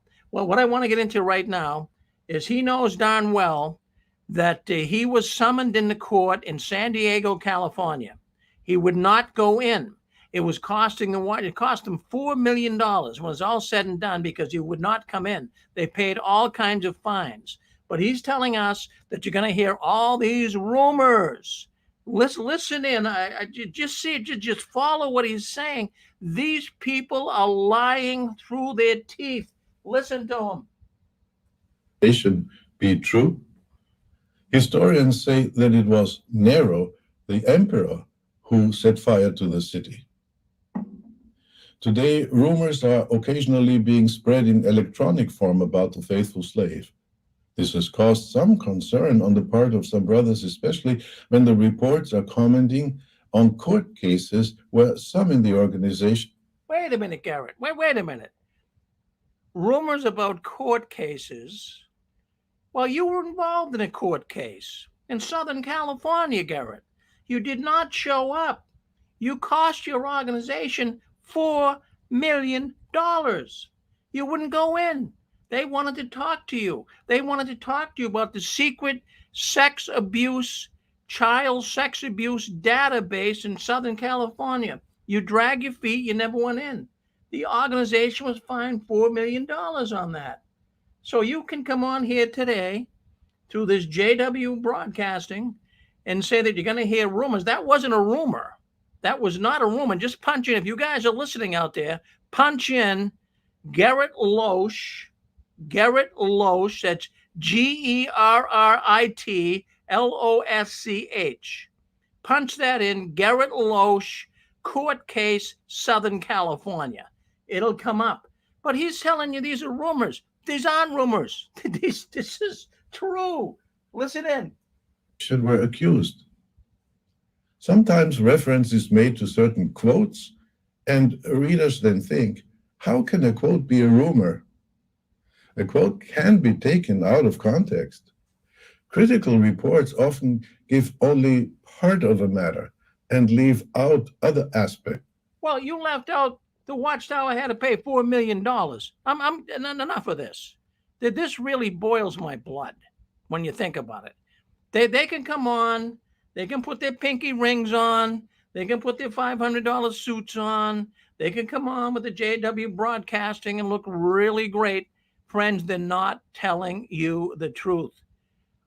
This is what really gets me upset with the Watchtower. They never told us the truth. And it's all lies. And what I see they try to do here is they try to come up with some elaborate way of explaining things that the witnesses are going to attach themselves to believe it. And they're not even going to do any research on it. But you do your research, you find out what I'm talking about. But, you know, there's so many things that is happening right now in the Watchtower. They're getting all this. Well, they're putting these puff pieces on, like we told you, in the newspaper. But yet at the same time, they're trying to come out like Garrett Loesch here, and they're trying to defend all of the bad news. They'll get a good piece in there, a paid piece more than likely, a puff piece, but they got all this bad news about pedophilia and covering up all of the child molestation that they have to come out with something. So they send this guy out and lies through his teeth. You're on with us. Go ahead, California. Yeah, Rick, I was going to say he is lying through his teeth because this is why Erwin Vulcan's going after all of them right now, is for that database. And the other point I wanted to make is, you know, Garrett Loesch didn't have to come up with that $4 million. I mean, he doesn't even have a real job. Instead, it's all the brothers and sisters from all the congregations worldwide making their donations paying for all this crap. And, you know, Rick, that's why Watchtower is you know, even greedier more. That's why they're begging for so much money now. They don't want their congregants to know that they are in deep doo-doo with regards to all these lawsuits. And like you say, it's like the Titanic. It's hit the iceberg and it's going down. And so, you know, they're screaming and begging for money. But Rick, the governing body, Joe Loach and all of them, they don't even have a real job. $4 million is like a drop in the bucket to them because it's not coming out of their pocket. It's coming out of the brothers and sisters. And I hope the witnesses who are still in and even Pinos are really waking up, because people who go to work every day, they bust their butt to be able to pay their bills. And these governing body members are nothing but beggars. So thank you, Rick. Yes, Constance. Well, I have to tell you that I'm seeing more and more of these puff pieces. The PR department of the Watchtower, they're working overtime. And then I caught another puff piece on TV again. And this one, I'm gonna have you listen to it. I'm gonna play it for you, and you can listen to it. But boy, this is really something else. And the witnesses they're trying to portray to the world on how they have been faced with challenges of not being able to go door to door because of the COVID pandemic. But their spokesman, Robert Hendricks, we talked about him before, and that guy, and he's talking about how wonderful, and they're having record growth on writing letters and calling people on the phone. The damage control is very obvious here. I can see the Watchtower is trying to get in front of it, and I believe in 2022 it's going to be a very tough year for the Watchtower. I want to play a piece. Let me play this piece by Robert Hendricks. We've talked about him. The Watchtower is using this guy. He is their spokesperson. He's coming on these local television channels, and they're either paying for these, which I believe they are, or they know someone in the media that is allowing them to give these infomercials. That's what I'm calling them. Well, let's put this up. I want you to hear it. Now, this is a very controversial situation here. Now, let me just get to it here. Just give me a second so I can find the right piece.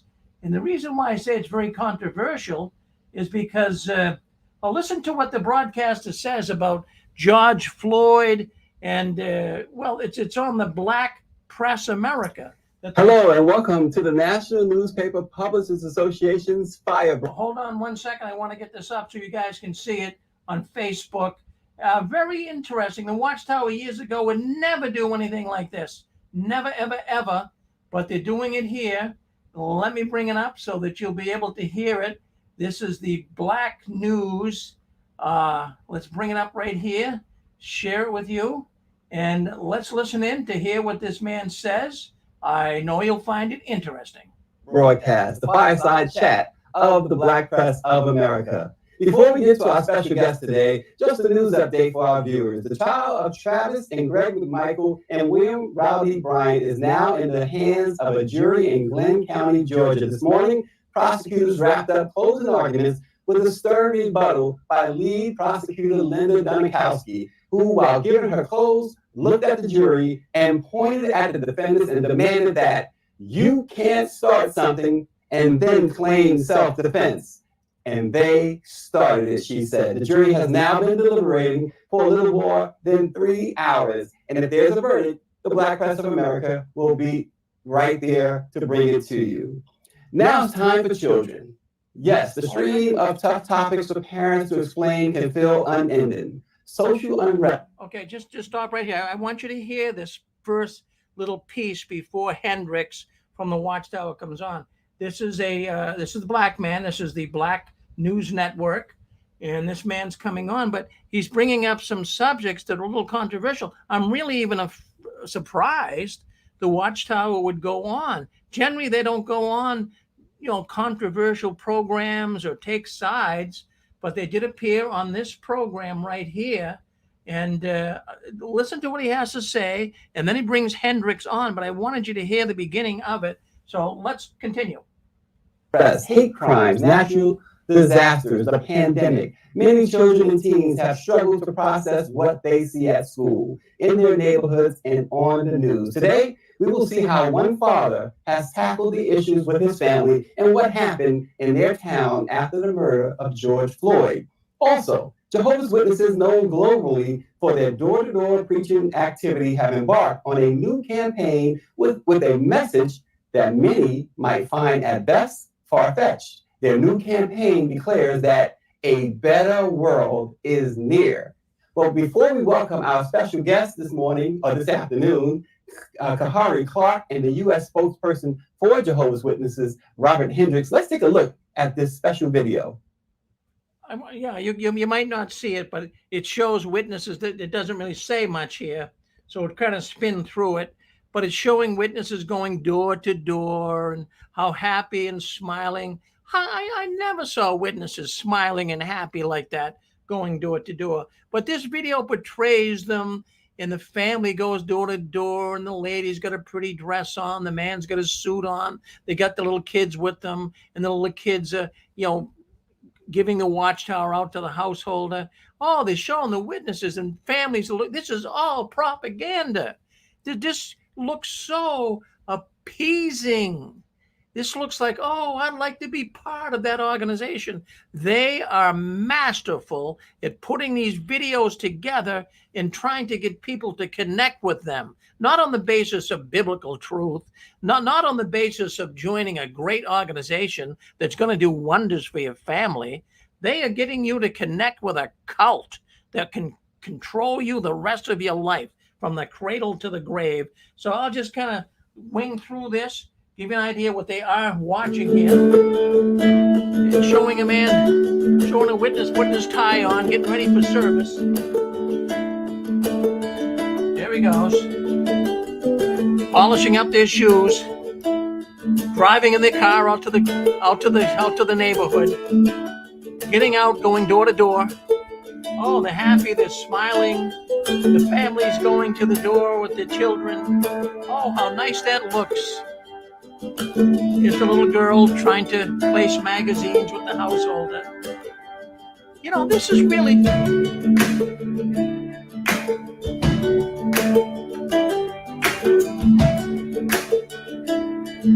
Well, the packaging. Jehovah's Witnesses package this.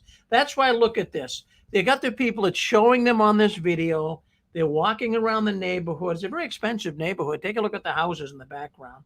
It's showing, them smiling, and the ladies dressed nice, and the man's dressed nice. They're groomed properly. So, this is packaging. This is Jehovah's Witnesses are great at packaging all of this. So the neighborhood, they walk up, and there they are. Oh, these are such wonderful people. I don't know how it's going to be if they ever go back in the field ministry like this. I think the witnesses I think the world, I should say, is caught up on these guys. It's caught up on these people. They've seen all of these programs on radio and television concerning the covering up of child molestation. People are aware of these people, but they're making this thing look like, whoa, this is wonderful. Look at the witnesses playing nice music.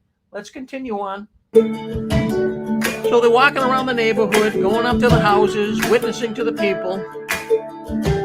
There you go. Yeah, I think that they're going to have a lot of problems going back if they ever do go back door to door. There you go. Boy, can you remember going door to door? How miserable was that? Jeez, terrible. Well, they're playing this little clip. They're taking all this time playing this clip on this news piece on this network. Yeah. So they're playing this news. There's a little exactly. Yeah. Exactly how I remember. Yeah, they're taking all this time now. They're showing the family together with the little girl, and they're happy.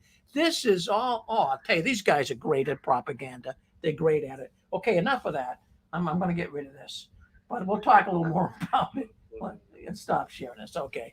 All right. So it's a fluff piece, the local news, but I want you to hear. I'm going to fast forward a little bit here. Hold on 1 second.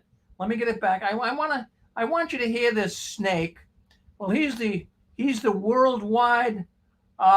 He's the guy the Watchtower is now putting out as a PR man. He seems to be the one that's taking the lead.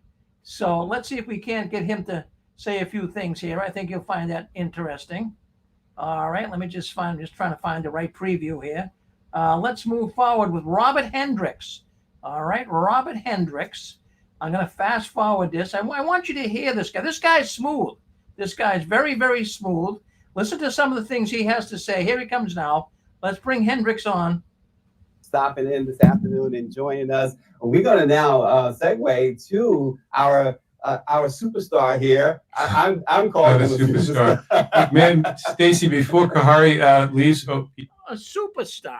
Here's the newsman calling the spokesman for the Jehovah's Witness a superstar.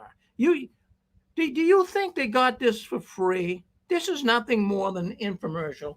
See what this man has to say. Listen to what Hendricks has to say, the spokesman for Jehovah's Witnesses. He just left. Too bad, because he had such a powerful story too about how during those protests, his family right down the block, there was some terrorism that happened at a local gas station, and it was really that really is what precipitated us to find his story, because he was able to stabilize his family. Even in this very difficult time. I mean, he was close to home. He was right down the block, right near his home, where the explosion happened, and he was able to stabilize his family because he had a good routine of this time together, this time with his children and his wife. And just staying for 1 second on Kahari, Robert, I would imagine that the community of Jehovah's Witnesses probably. I imagine that they played a role in him and his family being able to stabilize and overcome any adversity. There's no doubt about it.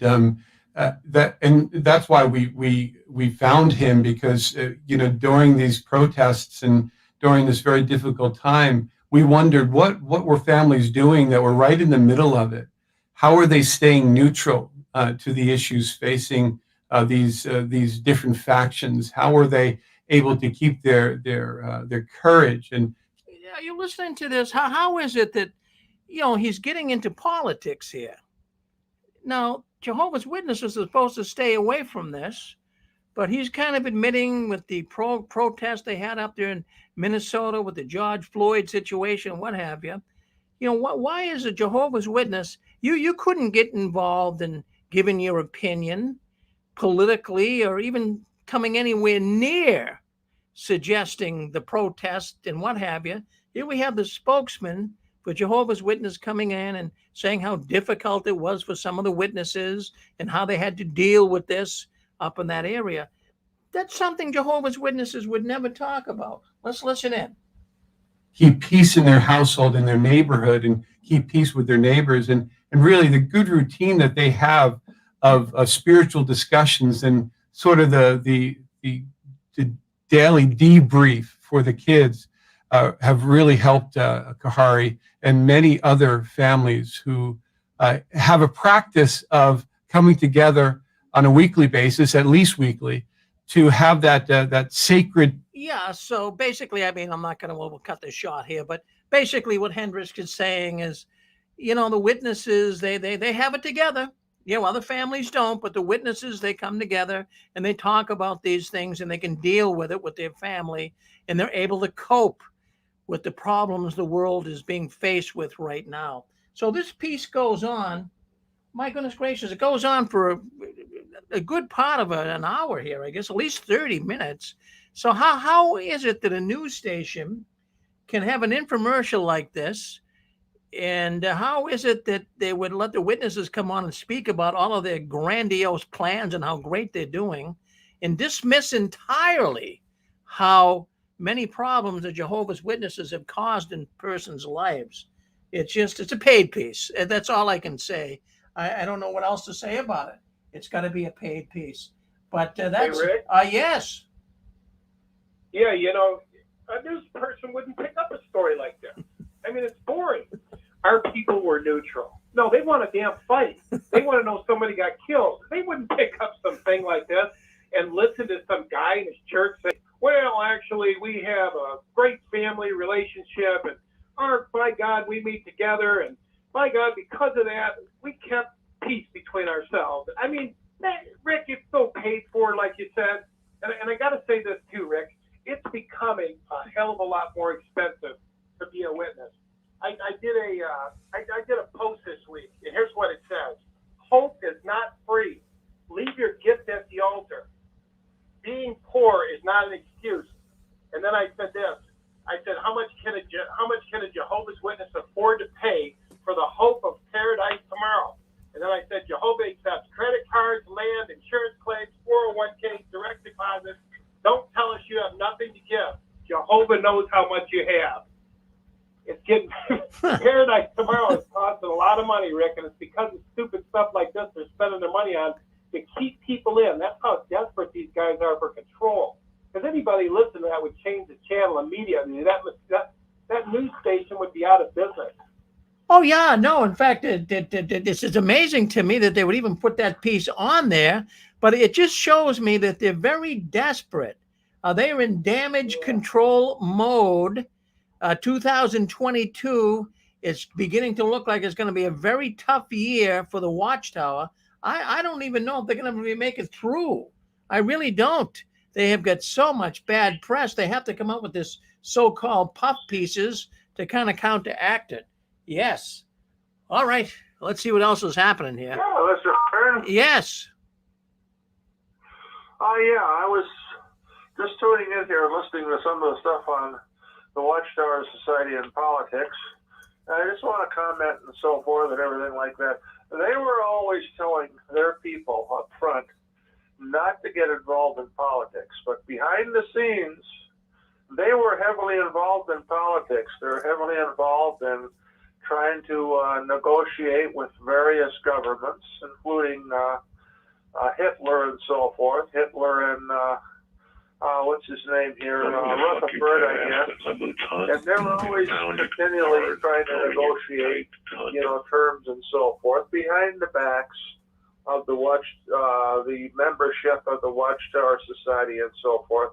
So they're incorporating a double set of standards and everything like that. And then I asked the question, I think, earlier on the program. I says, they claim that they represent the most powerful God in the world and so forth, but we find out that the government is more powerful than the God they represent. So I'd like an answer to that question. If Watchtower Society, if you're listening, I guess I'll probably never get an answer.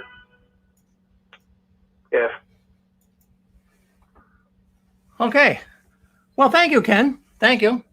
Yeah, you're welcome. We'll get the next caller here, though. Yeah, we got a few spammers coming through here again tonight, but they don't like what we're talking about. We get that quite often. People come in, they're operatives of the Watchtower, and they're going to play tricks on us and play music, and we heard some swearing going on there, too. I hope you didn't catch that, but we got it off fast enough. But it's just unbelievable, and I'm glad you brought that up because the Watchtower never would let you get involved in politics. And not only that, this was a news station. It was a black news media station. And evidently it was up there in, I believe, in the Minnesota area. Very controversial up there, of course, with George Floyd and what have you and what went on. I'm surprised even the Jehovah's Witness organization would want to get involved with that. Yeah, we got another. Yeah. What you talking to? Yeah. You give me? Yeah. Yeah. Well, we got spammers coming in again. They don't like what we're talking. See, they don't like us.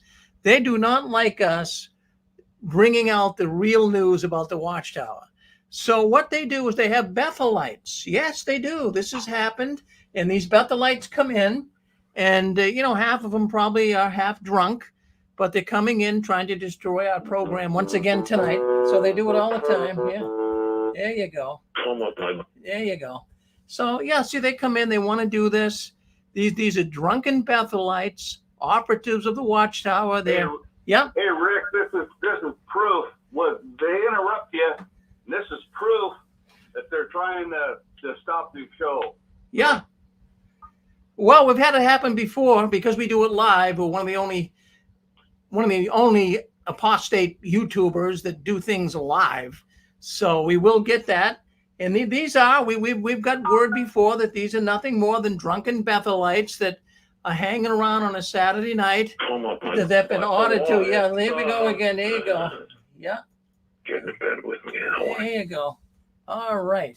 So what we're going to do, yeah. So, yeah, we'll let those guys go. So anyways, we got more things to talk about, but for the witnesses to get involved with politics, and, they're not coming right out and saying and taking sides, but even to come close to talking about what Jehovah's Witnesses are doing during these unrestful times, it's close enough. I mean, you would never get involved in that before. All right, so that's okay with that story. Let's move that on. This Hendricks guy, they're using him a lot. Well, let's move on to the next story. And, I had a friend that recently died. Some of you people knew him as Minimus. Minimus, he prolifically wrote on JWN. He died last August. And I knew him. He was a good friend of mine, and he was a former Jehovah's Witness. And so sad that he died. I'm going to miss him. But the reason why I even bring him up tonight is, he got out. He was an elder, book study conductor, really nice man. And one of the reasons why he got out of the organization, he told me, he never wanted to use his real name online, so I can't give his real name. But he told me the thing that really got him out of the organization, what really made him leave the Jehovah's Witnesses, was the fact that he went to a door one day and a nice family answered. And it was a husband, a wife, and 2 children. And they were such a loving family. And, they didn't really want to study with the witnesses. They didn't want much to do with the witnesses. So when he was leaving their house, he got thinking, gee, will Jehovah destroy these nice people? Will Jehovah destroy they're such nice people? So he got thinking about that. And the way that Jehovah's Witnesses teach and believe, they believe that there's going to be a global genocide. Everybody on the planet is going to die if they're non-Jehovah's Witnesses. And that's a fact. That this isn't something that I'm just bloviating here.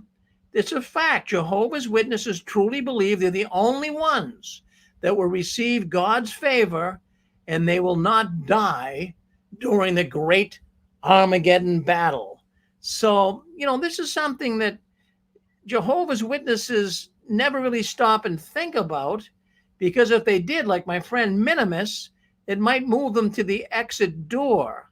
So the question would be here, how is it that Jehovah's Witnesses can look at people dying in this fantasy world that they're living in, and they're having no connection with what death would really be like? In their mind, they think that, oh, how wonderful it will be to have all of these people removed and the whole world will be filled by Jehovah's Witnesses. No thought at all is given to the many billions of people that will be killed. So even if you went and you asked a Jehovah's Witness this, you said, do you believe that the only ones, and maybe you did do this, maybe you were asked a question when you were a witness, but let's just go with this. Suppose you went to a Jehovah's Witness and said to them, Mr. and Mrs. Witness, do you believe that the only ones that are going to survive Armageddon, the only ones that aren't going to get God's wrath are Jehovah's Witnesses? What do you think they would say? Really, if you ask them that question, they would be very perplexed. They would seem like, well, they don't want to answer it, but they might say, oh, we gotta mute some people here. We got people coming in all over. We gotta keep you muted. Okay, you gotta remember now. You open your phone is an open microphone. Your phone is an open microphone, so we gotta keep it muted. Okay, so what would they say? What if you went up to a witness and you said, "Do you believe you're the only ones that are gonna survive Armageddon? Everybody else is gonna die and have their eyeballs picked out by birds?" What would you say? What would they say? Well, they would say, well, Jehovah will do what's right. Right? These are the standard answers. That's the type of answers they would come up with. Jehovah knows the heart condition of people. We can only let Jehovah handle that. We just don't know as lowly humans. That's another answer they would give. But the true answer is here, yes. According to Watchtower doctrine, all people who are not Jehovah's Witnesses are going to die. a mass genocide. And that's their position, but they don't want to say it. They don't want to say it, but I'm going to say it here tonight. I'm going to say it here on the 6 screens because, I've got back and I researched some older publications of the Watchtower, and I see where they teach this in the Watchtower. Well, let's go to the 1981 Watchtower. Any person, I'm reading this verbatim, any person who wants to survive into God's righteous new order urgently needs to come into the right relationship with Jehovah and his earthly organization now. So you want to survive into the righteous new order? Well, the Watchtower here, 1981, November 15, page 16 and 17. They're saying you better come into the organization now if you want to survive. Can you imagine all of this? And we went along with all of this. Billions of people are going to die, mass genocide. And then the Watchtower of August 15th, 1996, it said in the final part of the tribulation, flesh that has fled to Jehovah's side will be saved. So if you fled to Jehovah's side, that is the Watchtower, you will be saved. So that is the position Jehovah's Witnesses take on the matter. And there's a video was given by Kenneth Cook, governing body member. I'm not going to play it here tonight, but I'll just tell you, it was shocking. Right on JW streaming, it was shocking to see this video and how Kenneth Cook, Jehovah's Witness governing body member, explains that only the sheep will be saved. And being a sheep requires actively supporting the anointed brothers before the Great Tribulation. And this includes the preaching work. The goats will be slaughtered. Can you imagine that? Can you imagine that? So, according to Kenneth Cook, if you're Jehovah's Witness and your dear family members, your mother, your father, your sisters, your cousins, your aunts, they are goats, they are going to be slaughtered by God. Can you, what is that a Christian organization? Would a Christian man speak like that? Really? Hey, Rick? Yes. Yeah, they won't speak to your face like that. But me and Angela went into a hall. It was just before they shut them all down. We got in. We had one of the Bibles they have, the Silver Sword. We got into the door finally.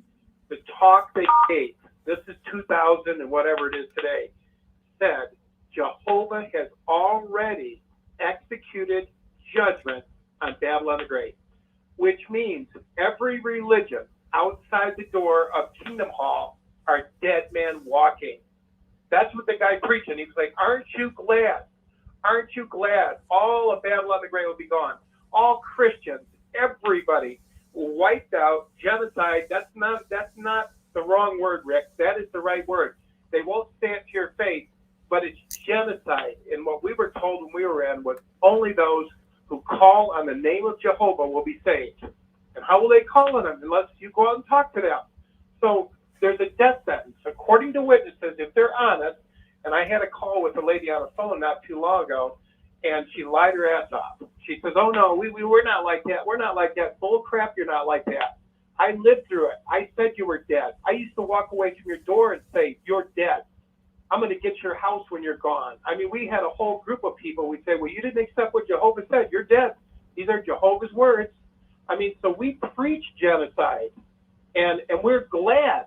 Think how sick we were. We're glad to see the blood flow up to the cow's neck.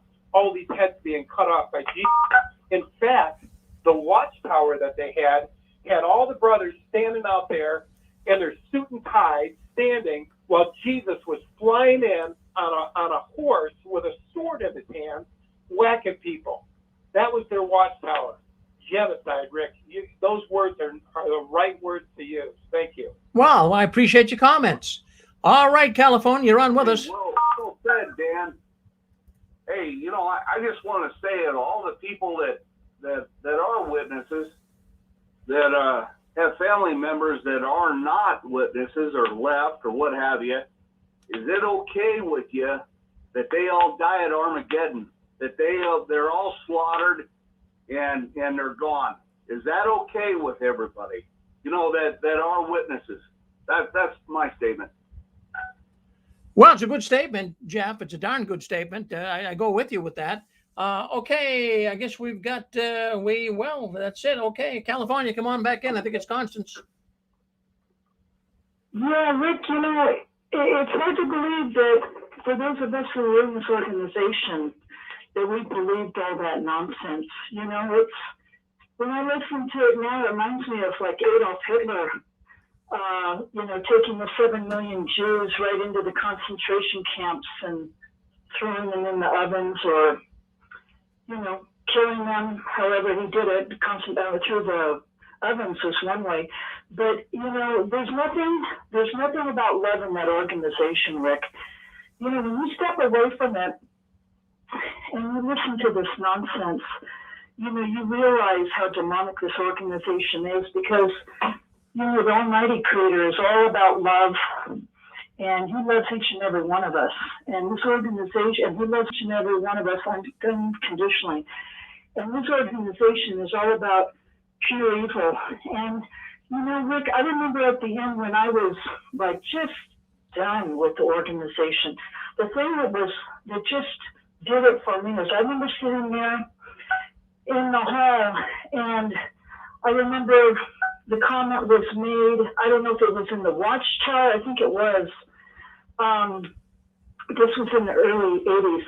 And it was just talking about, well, you know, brothers and sisters, you know, after you've given all your blood, sweat, and tears for this organization, and it still wasn't good enough, they wanted more and more. It was said that, well, there's no guarantee that you're going to make it into the new system if you're of the great crowd. And I remember Rick sitting there thinking, what in the hell am I doing, spending my life for this organization, and they're teaching us that, you know, that's what God's word says. Well, that's not what God's word says. That's Watchtower's spin on their nonsense. But anyway, it's just pure evil, and it's very demonic.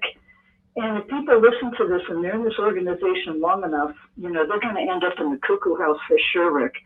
But I'm just very grateful to be out, and I hope we're helping a lot of people too as well. So thank you. Well, yes, we are. A lot of people are listening in. They listen in, but they don't, you know, dial in. But we have hundreds of people listening in right now. In fact, even before this whole thing is over, there'll be thousands of people listening in, and they listen into all of this. And many of them are still afraid to speak up, but they know the Watchtower is tanking. And even what Dan was just saying there a short while ago, they're in trouble. They're in deep doo-doo. You know they don't have much longer to really go. They know people are finding out about them online. The internet is the great equalizer.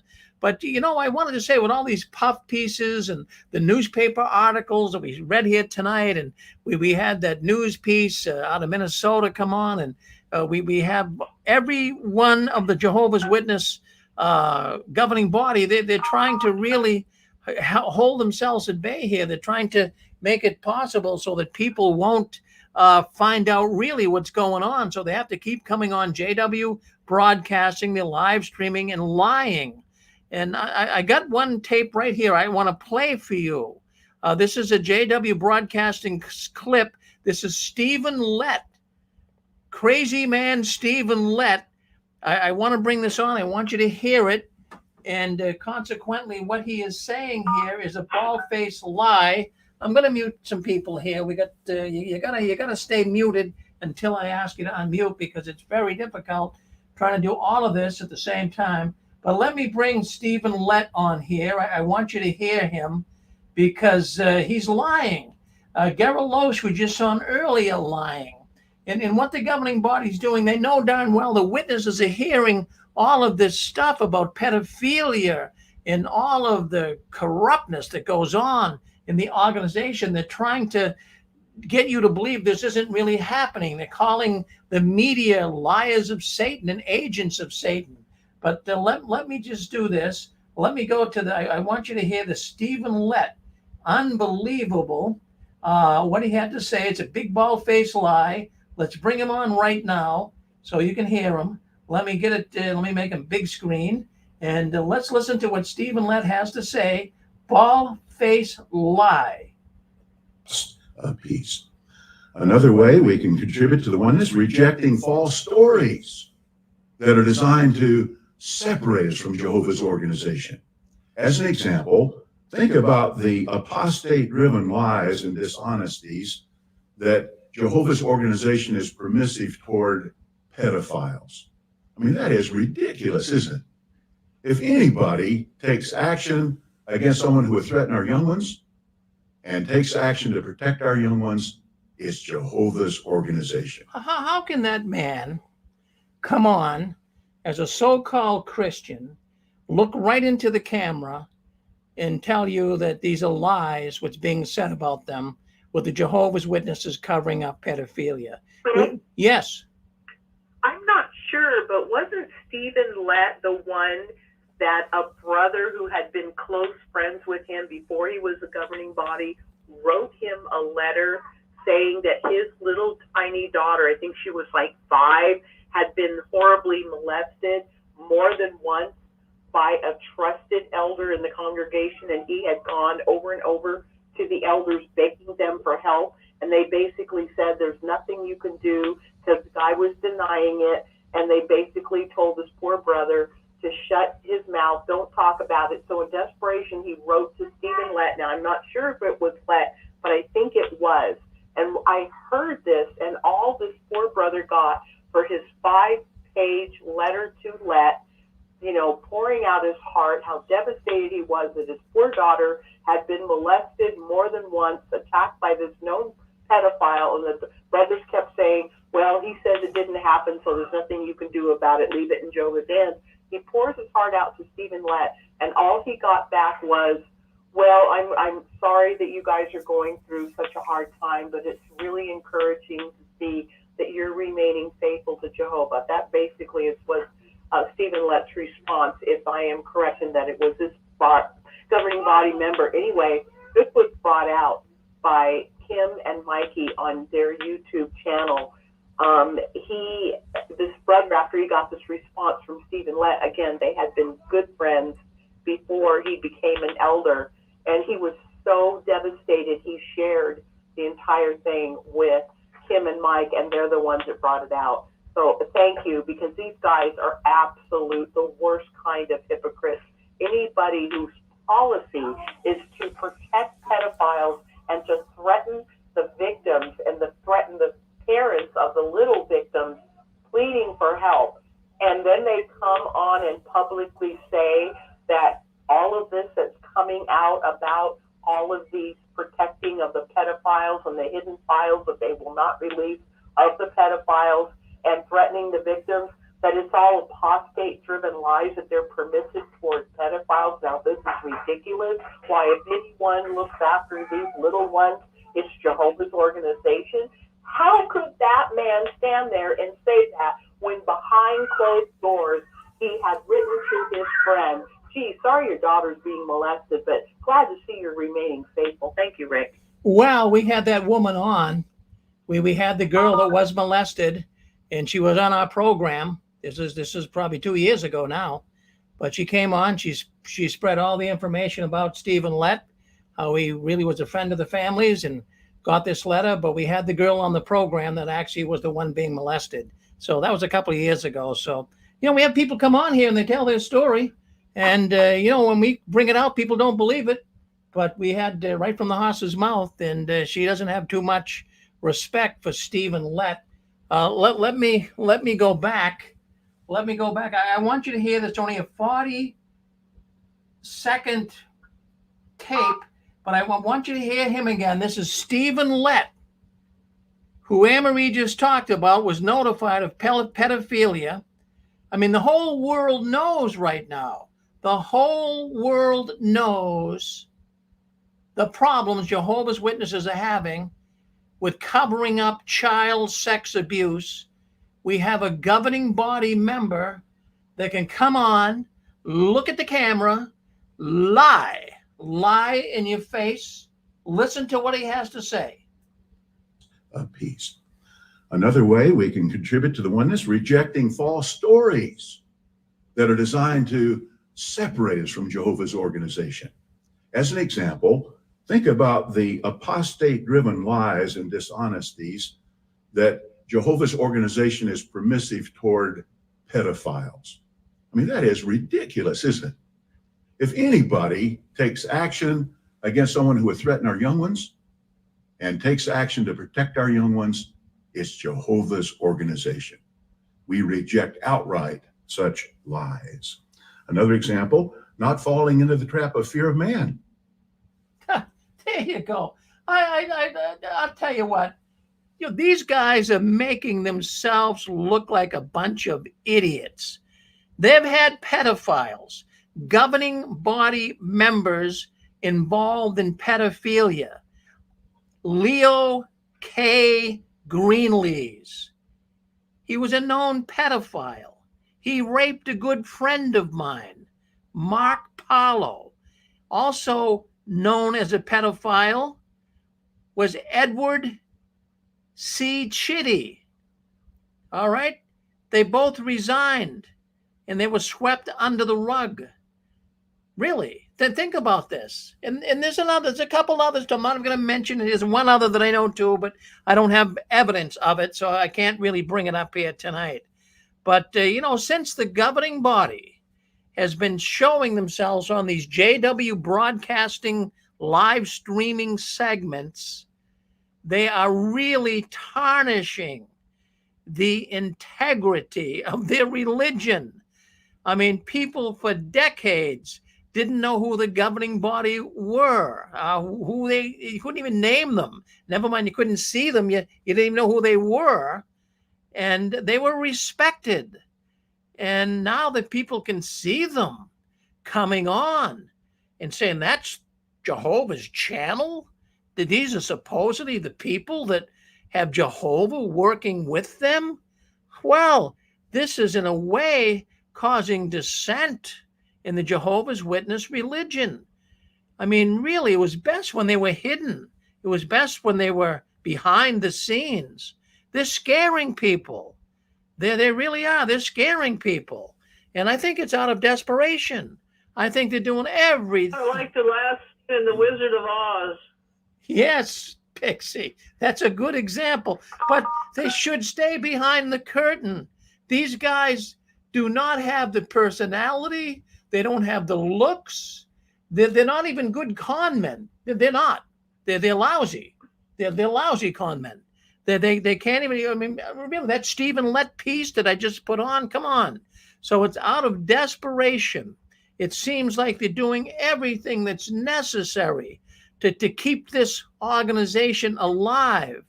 And I'm beginning to tie this all in. I got this feeling that why are they doing this? What are they trying to do? They want that Ramapo movie studio.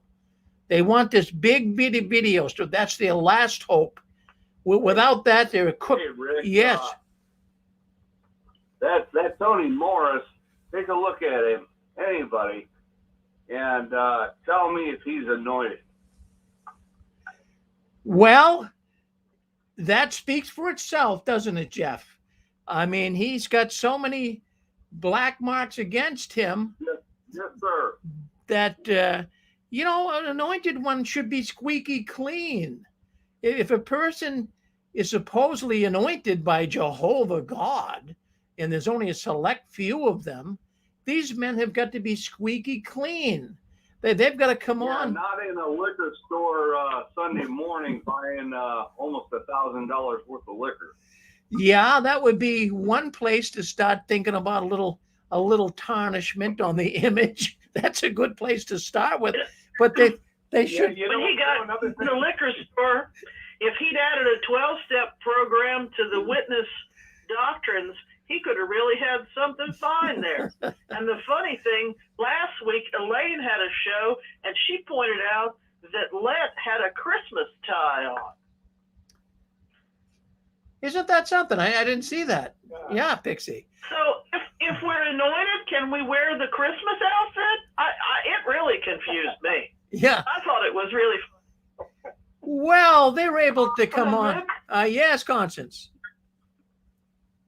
Well, I was just going to say, I honestly honestly don't know how Let or any of the governing body members, I mean, really, Rick, we're talking real here. I don't know how they can get in front of that camera and lie through their teeth.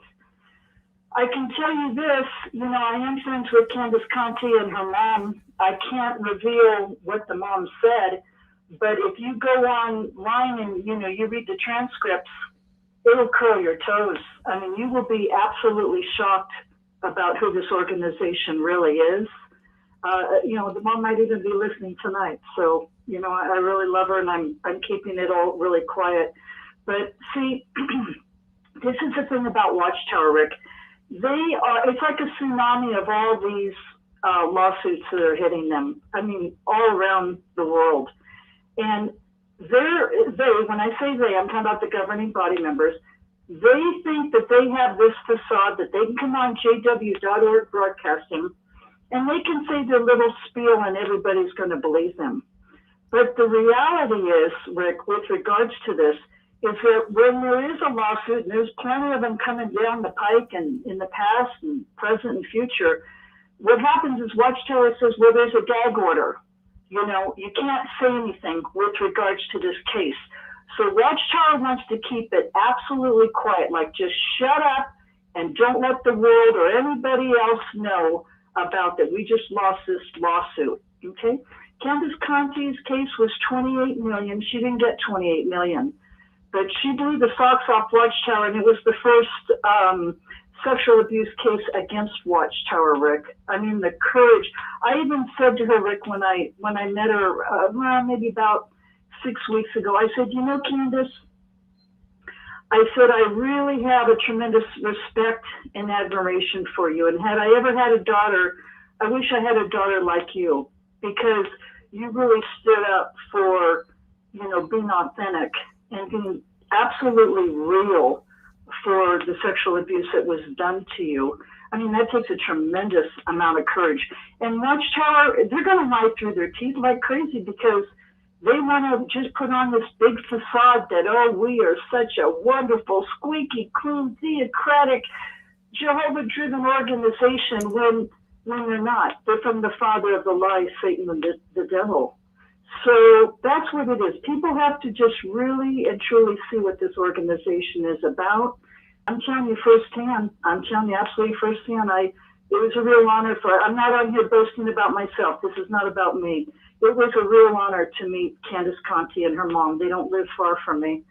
So I just want people to really realize this organization, you know, is really going down, and it's full of pedophiles. Don't surprise yourself. Don't be shocked, because it really, really is. So thank you, Rick.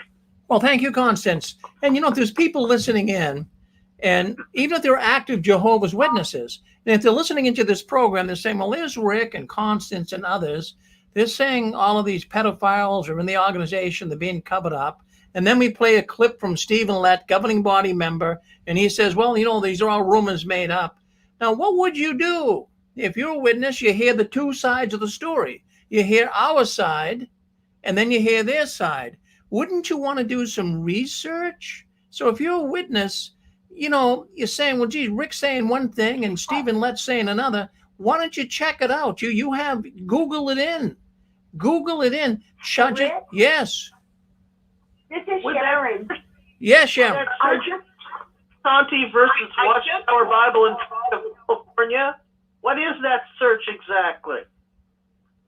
Well, I mean, just put in Candace Conti in Watchtower. It'll pop up, Pixie. Okay. Yeah. Rick? Yes. Go ahead, Sharon.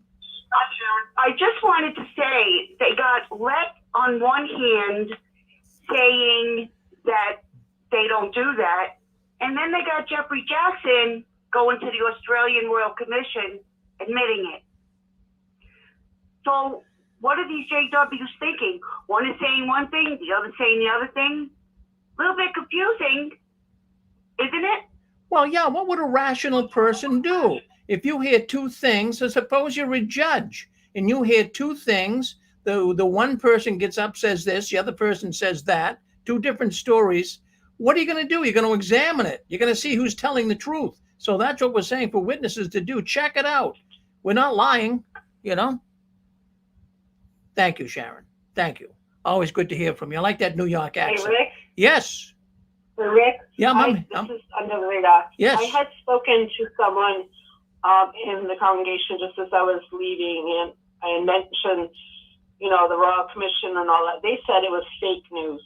That's what they believe, or some of them believe, that it was all fake news. Yeah, well, that's what they would believe. But, I'm going to tell you something right now under the radar. There's a lot of PMOs, physically in, mentally out. And, they're just kind of going along in a perfunctory way, making believe they're a witness because they don't want to have harm come against them and shunned and what have you. But they know darn well the Watchtower is lying to them. Wow. Hey, listen, you don't want to miss the program coming up next, Heart to Heart. Wow, they have got a guest coming on. Her name is Shannon, and she's the former Jehovah's Witness, and she was on the Leah Remini program that you guys saw, and she wants to talk to you guys tonight on the Heart to Heart program, so she's coming up next. Now, if you're watching on YouTube, YouTube stops after this program. JW World News is the only program from the Six Screens Network that's on YouTube. So we stop after that, but if you want to listen to the program Heart to Heart afterwards, why don't you get into the description box? Go to the description box right below YouTube. Just hit that, and it gives you the instructions on how you can listen in on the telephone, or you can come in on the Six Screens video suite. Well, why don't you give that a try? Check that suite out. Come in there. You can put any name you want in there. It's easy as can be. Even a child can do it. And you can come in. You can do live chatting, and you can see they'll be on the Six Screens video suite, the guests, as well as Dan and Angela. So why don't you join us in there? Well, I guess that kind of brings us to the end of our broadcast here tonight. Boy, we had a good night, didn't we? I had fun tonight. We had a really good night. Boy, the time goes by so fast.